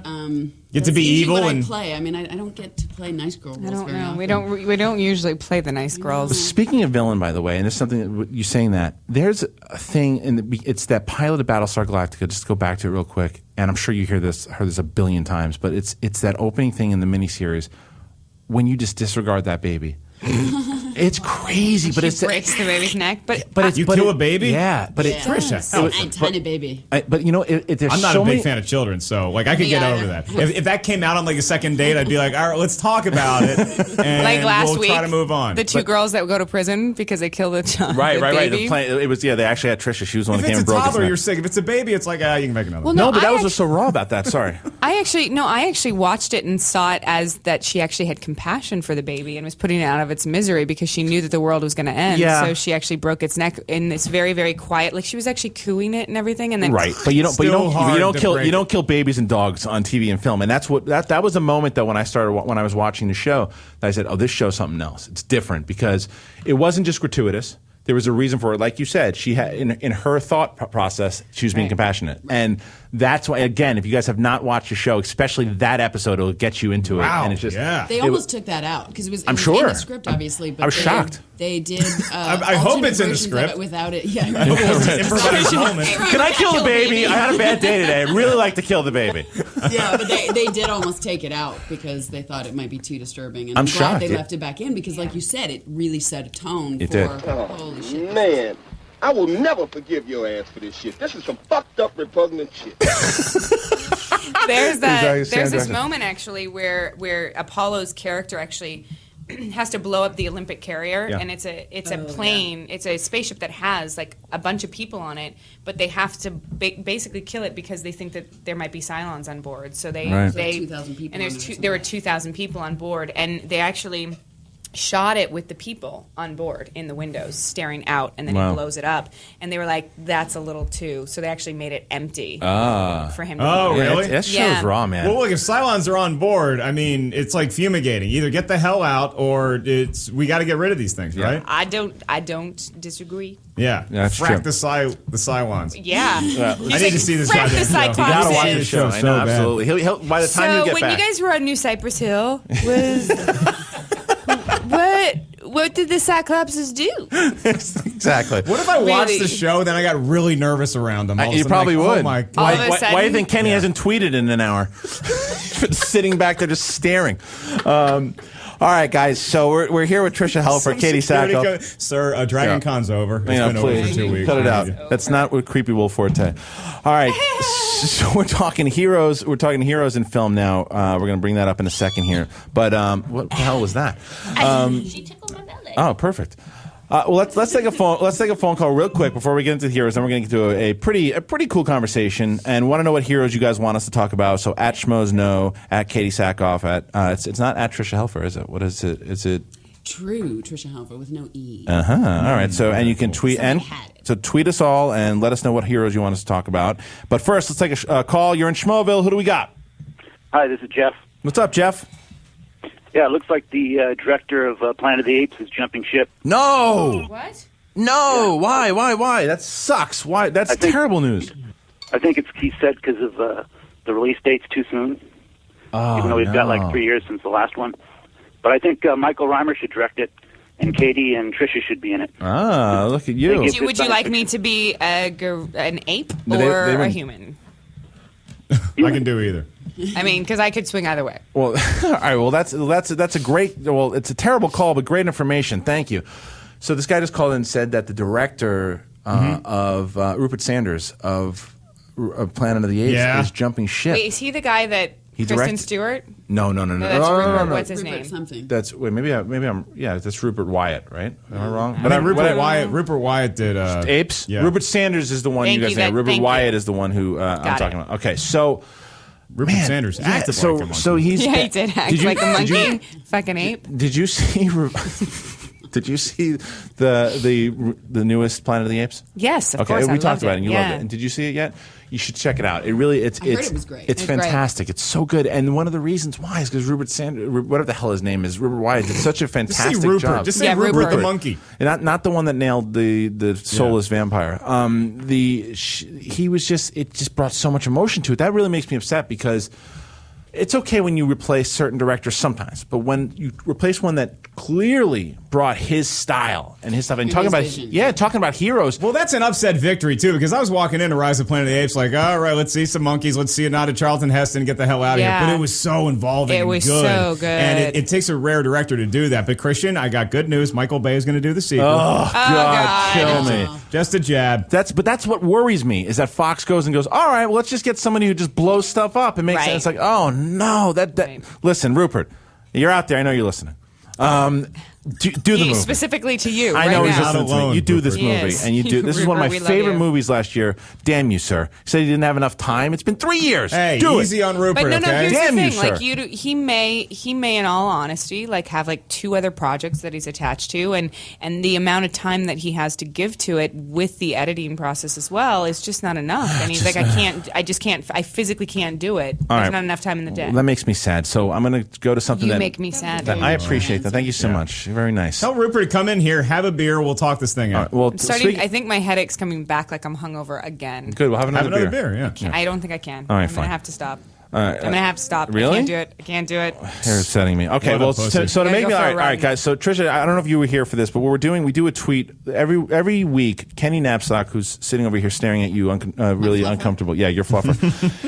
He and another one of our buddies, Josh McCouga, they tweet in really funny things every week, and we read them. And so this week we decided the fans are going to decide who has the funnier ones, and we'll let you participate as well. And although you didn't get to hear Josh's first one, here's Kenny's first tweet of the contest. The true heroes of Hollywood are the young female actresses that have to be in sex scenes with old actors. #prune sex. Listen, I gotta say that there's something to be said for when the balls fly, because it might actually hit you in just the right spot to make it come home a bit harder, if you know what I mean. And we're out. Wow. Somebody. Dead or alive, you are coming with me. I can't believe I actually said that. You got it out without one stutter. That was fantastic. I actually eloquently put that out there, and I thought about eloquent? it. Let's be careful. Let's be careful. I'm getting really sweaty now. Recovering for that. Wow. I didn't know where she was going, because it sounded like it was going to be a nice walk down. Like, an older man? No, they know how to treat a woman. No. Just their balls flapping around because they're so wrinkly and gross and sack-like. They're just going to... He called it prune sex. I didn't need it. I brought it home. All right, you see what you did now. You see what you did. Listen, this is why. I will never be cast in another movie as long as I live. Well, don't worry, no one's listening. Making love to Michael Douglas. Look out, somebody's on board. All right, let's try to get into heroes without all balls. How about we should without talking about balls? All right, listen. How about? Wait a minute. Josh McCouga just wrote in. You didn't know there was a contest. Well, maybe you should listen there, pal, because you're getting murdered right now. All right, so let's talk about heroes. James Bond. Got to bring up Bond. You got a new movie coming out now. What's wrong? You don't want to see that movie? No, I'll see the movie, but as guys I'd like to fuck, he's a dog. Okay. I just went. You mean in a good way? I mean, like James Bond. Like I wouldn't try. I mean, I'd double wrap him. Is it? Because you know he's been around. Yeah. Right. Okay. He's been with. But you're a Daniel Craig fan. Ooh, yeah. Is he your favorite? Now, why is that? Is that because originally when he got cast, I remember having this conversation with my friend. I'm like, this looks like a damaged alcoholic. When he was first cast, but then when I saw him, I was like, he fits the mold because I heard him talk. I watched his swagger. He definitely works. He got jacked for the role too. He's big. Yeah, he's a big boy now. Yeah, he just looks like, I don't know. Watching the first one was just kind of like he could. You know, I'm a tall woman. She's coming in her seat right now. Yeah. So you figured he could handle you. He could manhandle me. Okay, right? and you like that, as opposed to spending more time in the mirror than me. Right. But Bond, but that's Craig. But what about Bond? Bond would probably still be checking his hair in the middle of it too. I don't know. You don't think so? I don't know. Daniel Craig's Bond doesn't really do that all that much. That's true. He doesn't. Yeah, that's true. So as far from a woman's perspective, Daniel Craig is the number one Bond you'd rather see over Sean Connery in his prime. Obviously Sackhoff would want him right now, but like somebody. Like from his Dr. No days, his Goldfinger days. I would say Daniel Craig. Daniel Craig. Then Sean Connery. Yeah. Okay. All right. Well, going into our contest plus a Bond tweet, Josh McCouga throws in his second tweet. As we all know, Daniel Craig is more Bond than Pierce Brosnan, a man taken down by a run-by fruiting. Mrs. Doubtfire, Bond girl. Mrs. Doubtfire was one of the best movies of all time, by the way. Great was comedy. A run-by fruity. Yeah. So all right. So McCouga throws in his chops there. All right. So we're Schmoville. We got two for McCouga, one for Napzok. And Napzok throws it right back. Caprica 6's Fluffer is now available for cons and panels. Autograph session fees negotiable. Napzok throwing back bombs. There you go. Look at that. Look at Napzok. He's just sitting there writing like Hemingway. All right. He's coming up with all this shit. He's tweeted like 20 of them, and none of them are funny, but that one. Katee Sackhoff is being raw today. Well, all right. So let's clean this up a little bit. I got a hero that I'd like to talk about. Because when I think of heroes, Superman is a hero, but he's damn near invincible. There's one element that can hurt him, so that's not really the kind of guy I go for. I go for the guy that's like, he's a tough dude, but he's put in a bad situation, and he has to beat the odds, even overcoming what he previously thought he was capable of. Nobody encompasses that more than Mr. John McClane from Die Hard. Oh, it's great. Right? Totally true. 100%. He's a good cop. He's in New York. He's in L.A. now, and he's in this building, and German terrorists take it over. He's got no shoes, and he's still like, I'm gonna make and a play only at this a tank thing. top. Yeah. Right. And still gorgeous. Hey, motherfucker. Do it. Now, John McClane, and that's the thing, is that when you first saw John McClane pop up in that original movie, what was so great about him is he was like a real guy who cracked sarcastic jokes, who was in trouble. You felt he could, you knew he wouldn't, but you felt he could die at any second. He's going on, and he made the best out of that situation that he possibly could. That's why I'm worried about the new one, but that's a different I'm sorry, I don't even want to talk. There's a new one? Yeah, there's a new one coming up. But see, what I loved about Die Hard was that when he fell, like remember when he falls on his back? Of course, I mean, like, he really gets hurt. Like, there's blood on his feet. There's all of our heroes these days seem to be able to miraculously not get cut by the glass on the ground, or miraculously fall on their back, not have the wind, and break a rib. It was like John McClane fell, broke ribs, bloody feet, and still kept going to save his wife. And it's like... Sorry, so we're getting tweets all around the board. Something happened to the feed. Yeah, something like tons of tweets saying that there's some random lady in the studio that they're looking at and not us. Is there a ghost? I don't know. Oh, sweet. There does kind of look like there's a ghost right behind you, Mark. Don't say right behind me. I have a thing in my apartment I'm dealing with right now. Yeah, that's the blue. This woman's following me. I have like an old woman in my apartment. I'm pretty sure. I have a married couple in my apartment. I'm checking to see what's going on right now. like that are ghosts? Not my apartment, my house. Yeah, we're not.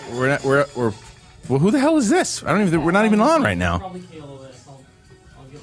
Yeah, we're not even on right now. Can this count as a break? Oh yeah, count as a break, and let's add another. Who the hell is this lady? This is what happens. Can I show you what I just got sent halfway through that interview? Yeah, but be careful because I don't know if our audio's still on. Focus on your interview. Oh, it's funny. So he is listening?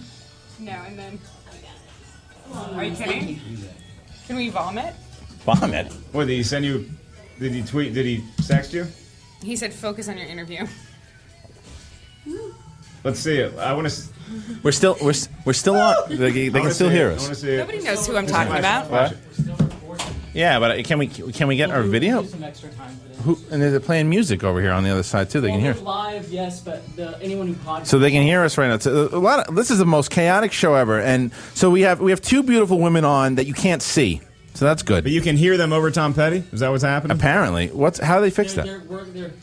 Johnny's calling KLOS right now. They're sending. Can we take a break, come back, and then we get a little extra in the second half? Yeah. Let's do that. Guys, we're going to try to clear up this nonsense. I always wanted to be a heartbreaker. Yeah, thank you for letting us know, by the way, that all this shit was going down. Yeah. So, those are good fans. Yeah, don't worry, guys. People are tweeting in, letting us know that there's some random lady in the studio. So don't worry, we're going to be back. We're going to take a break so we can figure this out, and we'll have a little extra time. So probably end around like 12:10 or something. So she's kind of hot. Take it a break. You can't even see her. You see the back of her head. Like Lita Ford. All right, we'll be back in a second. All right, we're back, and I'm with you, Efrain Sanchez. This song is depressing me into suicide. What are you doing, Jeff? Jeff, I would almost rather have Tom Petty come in. I like beautiful music, but now when we're in the middle of trying to get order, we got to try to spruce them up and want to listen. Like the House of Sand and Fog is one of the most depressing movies of all time. It's a beautiful score. I heard it before the master. It is a beautiful score, but listen, you got to pick and we're talking about heroes. See, come on. This is why you don't play scores in the morning. You play something to jazz the kids up, like a. There are scores to play that can jazz the kids Jeffrey, up. play Foghat. No, stop that. All right, guys, we're back. We apologize. You got two biker chicks in here? You don't think Slow Ride would be perfect for them? That's a pretty amazing song, by the way. Yeah, all right, don't worry. Everybody, we're back. You should have the video now. The sound is back up. We apologize for the nonsense. We are German terrorists took over. Yeah, that's Hans right. Gruber has been pacified. Perfect on Die Hard. All right, so let's talk about your favorite heroes, favorite that you want us to talk about. Now, Katie, can we talk about Ripley really quick? I was. It's so funny. You said I literally was going to. Yeah, I would love to talk about that. How do you not talk about Ripley? How do you not? There's kind of a because you have heroes in Battlestar Galactica. Obviously, you know I know you were a good guy, right? I'm not sure about you yet. Don't tell me. Spoiler alert. But I think that the reason why you had the genesis of all that was Ripley, not only in Alien, but then everything Sigourney Weaver did. She was able to kick ass, and she kicked so much ass that the movie she's in now, it's like we all like when she was in Paul and she was in a Cabin in the Woods. At the end, I mean, it's because she's this huge figure. Yeah, she is everything that I ever want to be as an actress. Like she's phenomenal. And it's funny though because every actress you hear that has the action roots, they all say that. Because of course, how could you not? Well, because we have you have less than you don't even have a whole hand of women that had roles. Linda Hamilton. That's it. That's it. Right. That's it. Right there. Fay Wray didn't put up much of a fight against King Kong. She actually fell in love with the damn thing. Yeah. Right. But that's how women used to slip me act. the pinky. But what's good about the thing. But the thing with Ripley was that King Kong in English is translated into Maganello. I don't know. That's I just read that.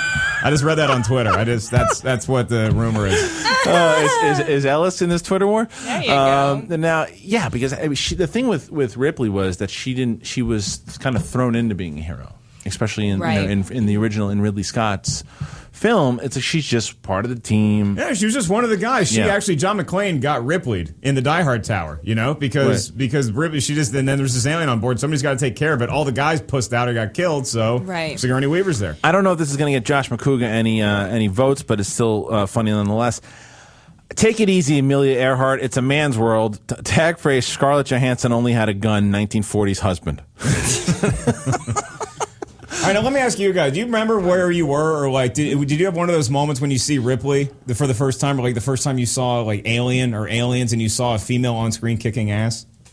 I was probably 6 or 7 when I watched Alien for the first time. Obviously, I wasn't alive when it first came out, but watched it, and I had because Look at my face. No shit. Just kidding. Yeah. No, I think it came out in 76, didn't it? 78. 78. Or 79, okay. actually, yeah. Oh, did it? Okay, Yeah. so I watched it like probably in like 87, 88 when I was like 7 or 8 years old. Okay. And fell in love. Well, the first movie I ever watched was Predator, so let's be You honest. snapped my at dad that baby's neck. You're like, Yeah, oh. but I wasn't Yeah, 7 or 8 when I did it. Yeah. That's a good Yeah. point. That's a good point, yeah. Well, and look how good it turns out. I think that, and I loved it. I loved everything about her because, you know, I grew up in a small town on a, you know, like kind of around farms. Tricia grew up on a farm. You know, when you grow up in that area, you run around and you play in the dirt and you run around with boys and you do all these things that, like, you don't realize that girls don't do, like, normally. Yeah, you're just one of the people You just do there. it. You just hang out with the boys. And I think to actually see Ripley on you know, in a film was like, oh my God, there's somebody out there that actually plays the way I play. Right. This is amazing, Right. you know, and it just kind of gave me, like, it kind of put me on that path of like. And that's really cool. I mean, and it's really cool to hear that too, because there are. I mean, you do even again what you think or what you do not think about Scarlett Johansson in the Avengers. Like it is. She's surprised the hell out of me.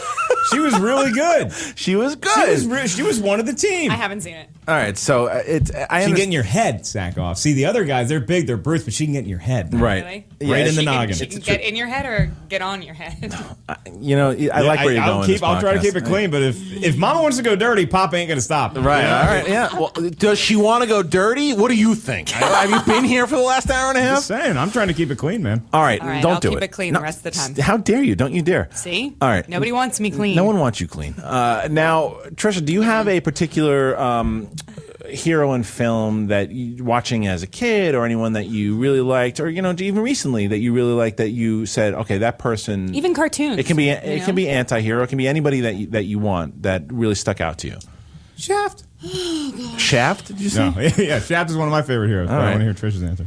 You know, I am the complete worst person to actually be on this panel because Well, no, we had Kenny Napzok earlier. You look really pretty. I grew up without a TV. Mm-hmm. That's awesome, really? I probably went to about 5 movies when I was a kid. Well, what was the first movie that you remember seeing where somebody was a hero and you were like, that was awesome? And you were kind of like cheering for them. I think the first movie I probably ever saw was Star Wars. Okay. Yes. So he would have been my first. So Han Solo wasn't your first hero, though. This is what pisses me off about Luke was Skywalker. it Luke Skywalker or was it Han Solo, though? Yeah, who did you identify? Now, like, did you have a little dark side in you? Yeah, there was the guy that blew up the Death Star. Nobody gives Luke credit anymore. But that's the thing, though, too. And again, there are a lot of female Star Wars fans. I'm not saying anything, but there are a lot of female fans who watch it and go, "Oh my God, Han Solo's sexy," as opposed to going, "Oh yeah, there's that guy who blew up the Battlestar." Because who cares? he's A farm funny. boy.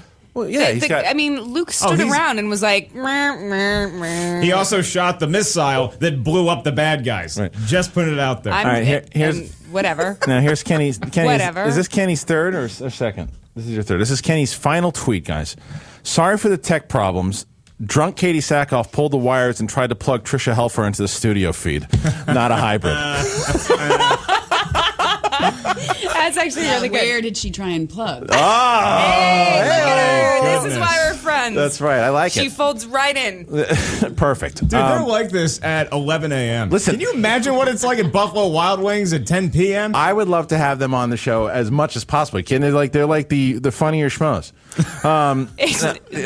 That's true. We're like Laverne and Shirley drunk. Well, no, but what's cool is the fact that you get, and that's what we knew also. Welcome back to the Lenny and Squiggy hour. Who's Lenny and Swiggy? I don't even know. All right, here we go, guys. Laverne and Shirley. I know. I'm saying which one of us. All right. Anyway, all right. So you are in Schmoville. Who do we got? Hey, this is Jordan. What's up, Jordan? What do you got, dude? Well, I was calling. Want to have a little fanboy moment. Sure. I love your guests. They're Kenny? fantastic. Love the show. But as far as movies go, Oh shit! I hit the wrong button, dude. Call back, man. Oh my God, I thought I did that. I was pulling on this did that. thing I just hung and up on the guy. I was terrified. I'm sorry, dude. I just hung up on you. Call back. Oh boy! All right, Dad got too drunk. No, again. I hit the wrong. I was looking for tweets and I hung up on it. Hey, you are in Schmoville. Who do we got? Anybody? Turn your computer off. This whole show today is a disaster. There's too many phone calls. There's heroes that I'd like to talk about. All right, fine. Who do you want to talk about? I want to go with it. I'm not usually like the religious kind of guy, but I think Father Merrin in The First Exorcist, you talk about a hero, man, right? Because nobody knows how to cure this little girl, and then this guy comes in at the end, and he brings the briefcase. You see the image of that poster right there, and he just goes up there and he's like, all right, this is what we're going to do. I'm going to put a pill under my tongue, and we're going to get this fucking devil out of this little girl. Fucking devil. Yeah. Yeah, now I'm not going to tell you what happens to Father Merrin, but he still ends up getting in there and ripping some stuff up with Satan. So I don't disagree with you. Yeah, that's a pretty cool hero that not a lot of people think of right off the bat. What about Josh Brolin or any of the boys from Gremlins? Goonies? Yeah. I was thinking Gremlins too. Yeah. The little, sorry. Gizmo. I was thinking Gizmo was a good hero. Gizmo could be a hero for sure. I mean, Gizmo sacrifices himself. Well, if you want to go that route too, you can go Woody or Buzz Lightyear. Right? Those are let's good talk heroes about as well. let's talk about some heroes here. Sure. I think Gizmo would have done better to just never have been sold. I think that guy at the beginning of Gremlins, that old Asian guy that sold Gizmo, He knew it. He was the hero. What are you doing, man? What? You just kill the thing. No! I would snap Gizmo's neck. Oh my God! An Poor entire Gizmo. town gets killed. Kingston Falls gets ruined because of this stupid little furry No, creature. it's because of irresponsible human beings. Thank you. Exactly. That's It's why. like Pointing at me? I'm the one that wants to kill it. I'm wiping the problem okay, out. Michael Vick. Yeah, exactly. It's like a perfect. First of all, if anybody wants to come for Mogwai wrestling at my house afterwards, we're going to spray water on him. We're going to feed him after midnight. We're going crazy with Mogwais. It's kind of like the whole dog thing, like the whole pit bull thing, you know? Yeah. Be nice to your owners, treat them responsibly, and they won't pop out a bunch of angry, horrible little things that it will kill you. Okay, well, let's go back in time and let's not kill Hitler as a baby. Let's just try to nurture him and see what happens. Good call, What about guys. Michael J. Fox in Back to the Future? Great one. Marty McFly? Yeah, Hell yeah. McFly. That's right. Yeah, that's a Not great only did one. he save his brother and sister from being born, he also saved George McFly. He helped his dad get laid. Yes. Because his dad was never getting laid. Well, I like these reluctant. I like the reluctant heroes also. You know, people who just are thrown into it. You know, again, like a Luke Skywalker or a Marty McFly, who are just. You know, but the question is Marty McFly really a hero though? When he saved the dance and he played Johnny Be Good, that is hero status. But is he? But is he a hero because he fucked it up by getting involved in the first place? If he really fucked it up, there wouldn't have mistake. been 2 more movies. Well, yes, but the thing is, he's fixing his mistakes because he keeps going back and messing things up. Hello, anybody home? Huh? Think, McFly, think. Exactly, but I don't know what you can say about him, but you guys decide. You think he's a hero? Okay, well, look, how about a guy? You've seen Back to the Future. One of the ones I have seen, yes, but I don't know how y'all remember all this shit. It's like my wife. Yeah. My wife says that she's like, I saw the movie once. That's all I need to see. I saw it. Yeah, I saw it in the 90s. That's when I saw it. I don't remember any of Tricia, it. I remember I saw it. You know what I do when I leave the podcast studio? I go home and I sit in my apartment and I plan the next week's podcast. Right. That's all I do all day long. Yeah. What I have about nothing else in my Patrick life. Swayze in Dirty Dancing? Awesome hero. Total hero, and a little bit of an anti-hero. Is he kind of fantastic. Nobody puts baby in a corner. The hero in Dirty Dancing, Jerry Orbach. Jerry Orbach, baby's father, because he's like, hey, you creep. How about you lay off my daughter until she's legal? Right. Okay. Yeah. Okay. That's a good point. But I really like him. Yeah, I mean, look, I love Patrick Swayze. I do. You want to listen? You want to go Swayze. hero with a Patrick Swayze movie? Let's go Keanu Reeves in Point Break. There you can go hero. Okay. Johnny Utah. What about Red Dawn? Absolutely. And then going off of that thread with the Red Dawn stuff, we can go new Red Dawn. We can talk about New Red Thor. Dawn. We can talk about Thor. Let's bring it on Trisha's like, back. what are we I talking got about? one. no idea what we're I talking got about. one that Tricia will be able to participate in. One of the greatest heroes that has ever walked the face of the earth in movies is a young man named Tom Cruise. What is the most heroic role that Tom Cruise has ever played? We'll go around the room. Yeah, we'll start with you. I will start. I will say Lieutenant Pete Mitchell in Top Gun. That's a good one. Yeah, because he was a cocky young pilot. His friend dies. It was Iceman's fault. When you go back and watch the movie, that's pretty much Iceman's fault. Yeah. 90% Val Kilmer responsible for that accident. And then he manages to play through that, and he ends up saving America from the other side. All right, I'm gonna go. Just generic other side. Yeah, at the end you of the couldn't movie, say Russia or at the anything end of the at that movie, point. the bald guy comes into the locker room. He's like, "Maverick, you're a hero. You saved us." The other side denies the incident. Really? Love it. Is that how you talk on a Navy boat? What about All the Right Moves? You think he's a hero in that one? Yeah, I do. How so? Because he's kind of a hero for his family in a small town. Okay, that's a good point. Yeah, because he's got to try to get his way out, and he's getting out of the. He's getting out. He's a hero to his family. I think Katie makes a good point though too, because right away you think like when you think of the big heroes and people who have to save the day and stop the building from blowing up, but there are heroes in that aspect that are doing this for their family. I know where you're going. No, you don't know where I'm going. He's going to Kevin Bacon and Footloose. He saved that small town from never being able to dance. I'm gonna respect your nonsense and keep with the Tom Cruise. I'm gonna go Ethan Hunt. I will start with the blowing up and Mission Impossible movies, and I think that any person, especially Tom Cruise, jumping around on a building in Dubai, hero. Amazing. And he did all the stunts himself. Also, I know, Crazy motherfucker. You kind of wonder if he has a death wish. Of course. You know, if he's he thinks a L. Ron Graham Hubbard is going to Keaton save him. level 7. Okay, he ain't dying anytime soon. If he fell off that building, he would just float down to earth. It was weird what he was saying when they actually have audio when he was jumping through the building. He said, someone's going to find out soon. That's what he said. That's all they said. All right, Tricia, how about you? Your favorite Tom Cruise role as a hero? I would have to say Top Gun, but because I can't choose that because you already got that. Didn't he do a movie Born on the 4th of July? Yeah, look Ron at you. Kogan. Yeah, sure did. Oliver Stone. Who's like a real dude, and that actually is a hero. So I think Tricia just... Yeah, that was a good one. That was what actually about Cocktail? That's not a hero. A hero mixes the drinks. Because he's drinking? Yeah, of course. I'll tell you what, I think a hero takes the check. You remember in Cocktail when the dad offers him a check? He offers him a blank check to not hook up with Elizabeth Shue ever again. Yeah. What dollar quote? Because Christian's really good at like pricing things, because I would ask the guy to be like $100 and be really shy about it. But I think Christian could get the guy into like 6 figures. I would have put $1 million down and been like, "What now? See what bitch? you can get, right? See what you can get. All right, now shoot high. Now, end up in the middle. I quoted $2 million, and he's like, "Nah, you can bang her. It's too high." Now, how dare us for forgetting this hero? And this was tweeted in by at Josh Quevedo. Again, the ultimate hero, Rocky Balboa. How do you forget Rocky Balboa? You know who Rocky Balboa is? Yeah. No, what planet are you from? Are you really not? How do you not know Rocky? Of course. Okay. But how many? Remember running up the steps? I hadn't seen any of it, and I actually met Sly, and I hadn't seen any of his movies, so he made me watch. That's great. I love the fact that he made you watch. Can we up talk about for Expendables or something? No, can we talk about when you met him? I was like 18. Oh, okay. 17. Yeah, how do you meet him? Whoa, look at that. I was doing Did you guys go on a photo date? shoot. No, I was doing a photo shoot. Did you go on a date with him? Be honest with us. Yeah. Oh, no. I was fucking 17. That is awesome. Sly does not fuck around. Right? Wait, are you kidding 17? me? I was in Italy. I was 17. Jerry Orbach was needed at that moment. Yeah, get past the shrimp. You were 17. Did Winger write that song about Tricia Helfer? Right. I love She's only She tried it for a second, say no. Oh, fuck it. Yeah, of course I did. I went out with Rocky. Dude, I'd go on a date with Sly right now. Yeah, you're like, come on. I'm talking about getting a pinky from Hong Kong, and you can't even. Just let it. Wow. Sorry. So you went out with Sly, which is cool. So you're 17 years old. Where'd you go? Like Olive Garden, Classy, somewhere like that. I don't remember. One of his restaurants. It was was really. Wait, what? Wait, you go throw in something like that? How long did you guys date? You were 17. Off and on for like 2 years. Wow, I didn't even know that. No, I wouldn't call it dating. I was. Whoa, we're getting really heavy in this show. Yeah. Okay, let her tell the story. Let's hear her out. He was filming Cliffhanger, and I was doing a photo shoot. And I love that movie. Him. Yeah. So, I think I was, there was a bunch of girls at the table, and I think I was the one that didn't really give a shit that he was across the table, and so that pissed him off. No, it probably made it more attractive. Right. Yeah. He was like you for at least 2 years. Right. No, set up for tree attractive.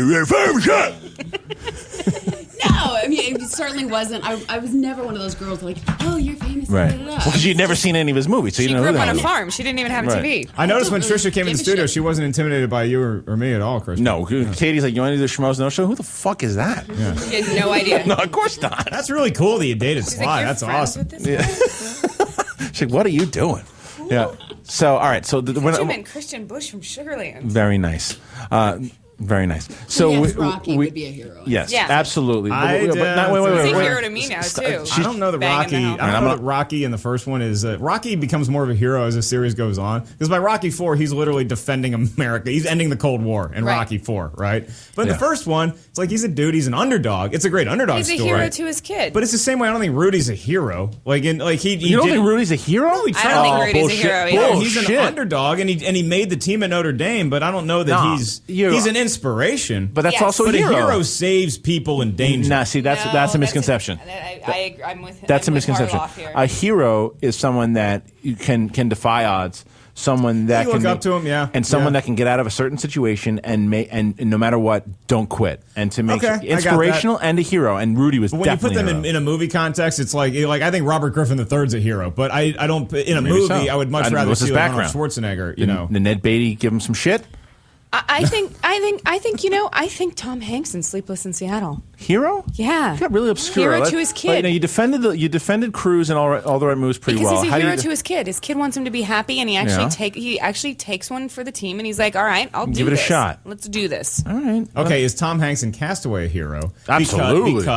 Because are you a hero if you're only a hero to yourself? Well, I was just going to say the same thing. But you're not a hero to yourself because the thing is, eventually that story got on CNN.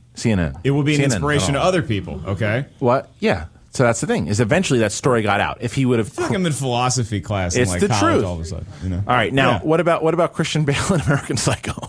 No, not so much. Awesome hero. Oh, okay. No. That chainsaw. Yeah. Here's another one. Hey, I'm Katie. She tweets in Atticus Finch in To Kill a Mockingbird. Of course. Atticus Finch, he's a great warrior. Yeah. I'd like him to represent me. Well, because he goes against the grain. He could have easily bailed, and someone again who was talking about, you could have easily just bailed out. No one would have blinked eye at the time, and you would have protected your family. But he said, no, I'm going to defend this guy. This dude's innocent, and I'm going to put my ass on the line for it. Atticus Finch, he's not like an ambulance chaser. He's not one of those lawyers. No. He's not like, I'll get you out of your DUI. He's like he's a good dude. Yeah. All right, you're in Schmoeville. Who do we got? Hey, it's John. What's up? What's up, John? So what hero do you think you want to talk about? Well, the two I think of are Maximus and William Wallace from Braveheart and Gladiator. That are great ones. Thank you, dude. Nobody pulls off crazy and blue paint quite like Mel Gibson. Now, Tricia, the real question... Where'd they get the blue paint? Yeah. Well, the real question here, Tricia, is did you ever date Mel Gibson? No. No. But have you seen Braveheart? Yes, I have. Okay, there you go. So do we feel that William Wallace is a hero? I don't remember much. I've seen it. I knew he had blue face paint, and then he run around a lot. And then he screamed at his girlfriend on the phone. You may never take my freedom. That's right. Oh yes, I remember that. Yeah, okay. His horse runs more than he does. Yeah, that one. Right. Good with a sword, and he wears a skirt. Really awesome. I love. That's one of my favorite movies of all time. Me too. Love William Wallace. So many men say that. Well, it's the fun because it's a good dude movie. I mean, everybody can appreciate it, but dudes watch that, and we get excited. That's one of those movies where you watch it and you're like, I'm going to the gym today. But I think a lot of women like it too because my wife, it's one of her favorite movies. Mm-hmm. I'm more of a dude watching film watcher. Yeah, but I don't like chick flicks. Okay. Well, I do. I'm gonna lie. Yeah, so I guess you're not the romantic comedy. You want to see heads I'd getting like to play one, but right, to but you actually be booked in one. But you want to watch somebody get their head kicked in more than get kissed. Yeah. Okay. Really? I mean, I don't like Jennifer horror Lopez, stuff, Maid in Manhattan, hero to all maids everywhere. Yeah, but Marries a rich guy. Well, that's a good question. What's your favorite genre of film then? Like what if when you're going out with Sly and he takes you in a movie, what's the movie he's taking you to? Did you see Blue Valentine?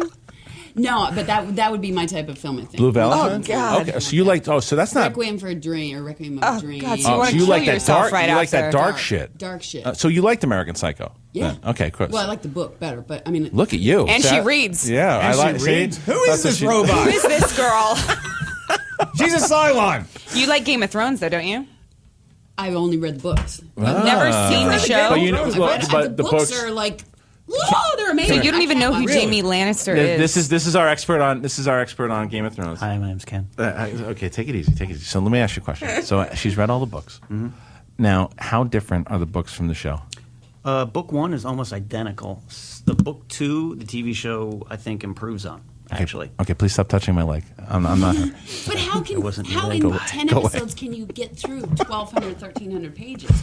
I mean, because when I was in Australia doing convention and the guy that plays Theon Greyjoy was there. And he said that he got an email saying that in 2 weeks he had to be super skinny. Yeah. And I was like, you're playing Reek already? You're already Reek. How can you be Reek? Reek is in the 4th book. Wow. I love that you're so passionate. But it's so funny because so many people are so passionate about it. Yeah. It's actually, I mean, from what a lot of people say, again, I have not read the books. I've seen both seasons. And what's great about that show in general, and there's tons of anti-heroes in that show, is that you just because you have 10 or 12 episodes, whatever they have, that you're able to fit so much material into it, because you can't do that in movies. Obviously, you have to cut so much shit out to where you can fill so much more stuff in. Am I boring you? I got something to wake Katie up. You brought up anti-heroes, right? Let's talk about an anti-hero, because this is a good question. I hate your guts. You're thinking about a movie, right? And you're rooting for this person the whole time, but then you wonder, wait, should I be rooting for this person? My mom got mad at us because we liked the Young Guns movies. All right. So Young much. Guns. Great call. Yeah, Great because call. my mom had to sit us down and be like, okay, you guys know Billy the Kid isn't a good guy in real life, though. And I'm but like, he's kind of awesome. Bon Jovi wrote a song about him, Mom. Right. Pretty sure he's a good guy. So that was Lou Diamond Phillips as well. that's right. Sure yeah. was. Chavez. But Nice shout out to your co-star, There you go, Longmire. Longmire. That's right. Shooting Diamond in. Phillips is in And Kiefer Longmire? Sutherland from my old co-star. That's right. That's right. Oh, you're like you're 1 degree away from Emilio. That's true. Get I there. am, but I've met Charlie. Tricia's worked with Charlie. They're brothers. Look at that. What did you work with? Oh, 2.5 Men. Yeah. Right. Hovering around, guys. You're hovering around but the Estevez. But here's the thing, Get in there. I want to talk about that real quick, too, because I actually met Charlie Sheen once, too, and he couldn't have been a nicer guy. Yeah. He was such a sweet dude. Like, when I met him, I was like, and then when all this stuff, how nutty he was, too, and I think that can show you how different the business element of it all, too. Like, when you have to fight, and you have to be that animal to fight your business-wise, you can come off a little crazy, and then, because you look at the Tiger Blood shit, and then he went right back into being smooth. You haven't heard an incident since.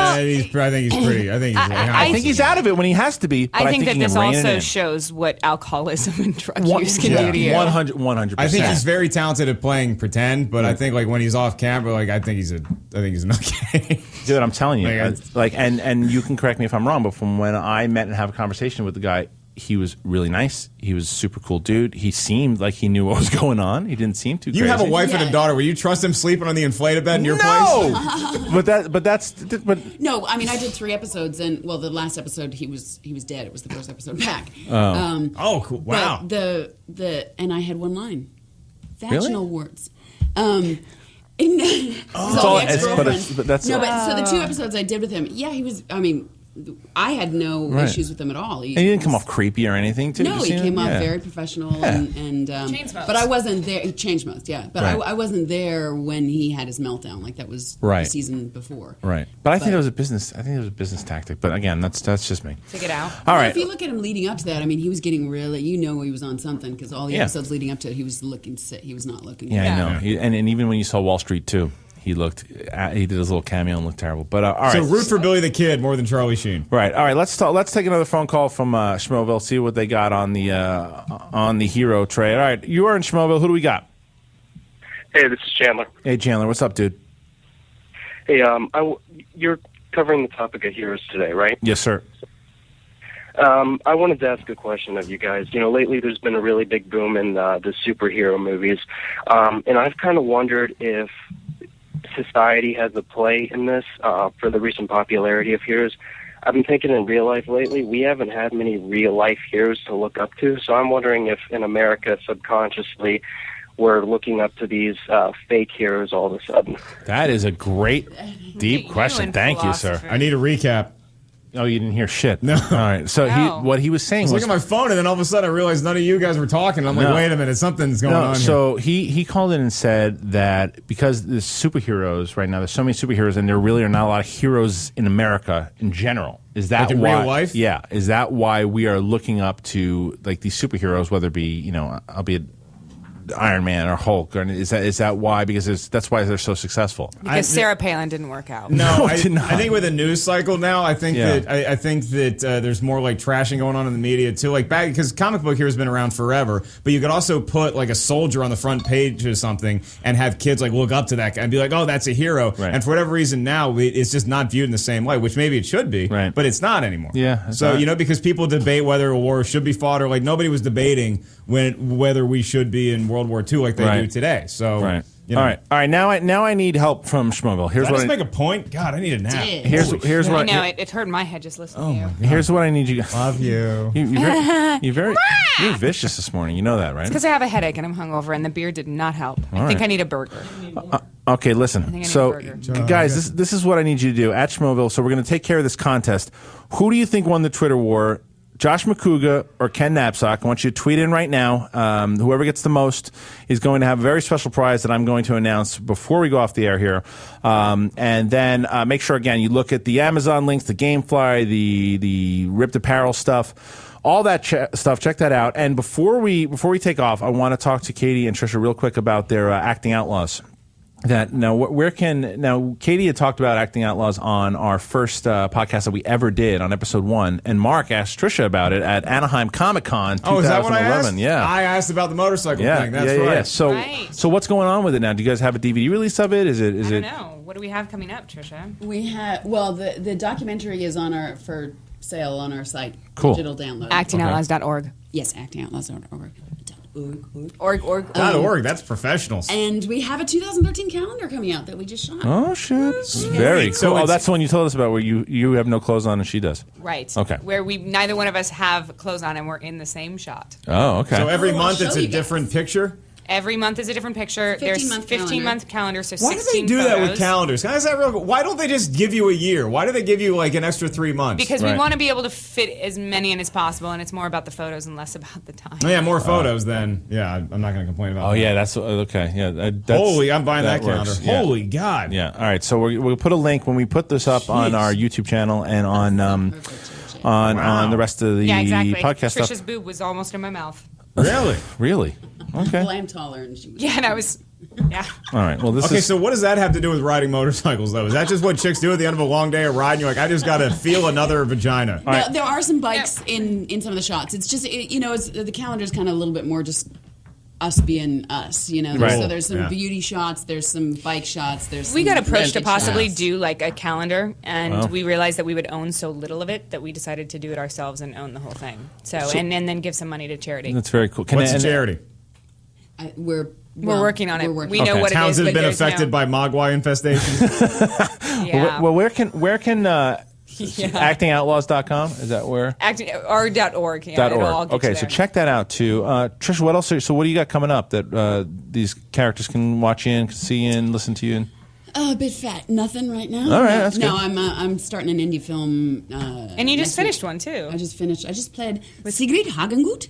Very with nice. Chris Klein. And I played Dennis Farina's girlfriend, German girlfriend. Awesome. Man, those older guys, huh? Yeah, he's doing it for you. I love Dennis Farina. He's awesome. And yeah, I'm gonna play a much more serious movie. That one was comedy. This was about ALS. Somebody suffering from ALS. So I play the protective older sister. When is that coming out? I start shooting it. You start shooting it. Okay, great. Okay, so make sure you guys take a look out for that. Also, of course, check out Burn Notice and Battlestar Galactica. Katee Sackhoff, Mark and I would like to say thank you so much for the last month and however it was. Yeah, don't cry. We were going together. Yeah, good luck shooting your movie. Thank you. We will look forward to you calling us. Her untitled project, which is all we know is that it's in the horror section of Blockbuster. Yeah, I'm going to take one more call here real quick from Schmoeville, and I'm just going to ask you. You're in Schmoeville here, and all I'm going to ask you real quick, because you're going to be the deciding factor. Who won the Twitter war, Josh McCouga or Ken Napzok? He has no idea. Well, that's a hard choice. You're the judge, dude. Real quick. I'm gonna have to go with. It's like picking your favorite hero. I'm gonna have to go with Ken Napzok. Ken Napzok with the win. Well, good. Way to go. All right, Kenny. So what does Kenny win? Before we go, I'll tell you. Here's the thing. Next, we thought that maybe we were going to be on Thursday nights from now on. We don't know that yet. So as of right now, when you guys check out Twitter and Facebook for the actual, but right now it looks like it's going to be Wednesday again, 10 to 12. If that's the case, I will not be here. It's going to be Mark, and because he won the Twitter war, Kenny will be filling in for me, and we will have a female co-host. We don't know who she is yet. Don't worry, I can get a hot chick in all right, there. No good enough. problem. Good luck. I got connections. Good luck following our guest today. So that being said, I'd like to thank Tricia Helfer very much for joining us today. Thank you. Katee, we'll miss you. I'll miss you guys too. Okay. I'll call you from Mobile, Alabama. Yeah, call us from the beach, man. Yeah. All right, guys, thank you so much, and we will check us out on iTunes. Write us on iTunes. Rate us. Write comments. It helps us out. Schmoes Know Movies, and check us out on movies.com because our reviews are going to start going up there really soon.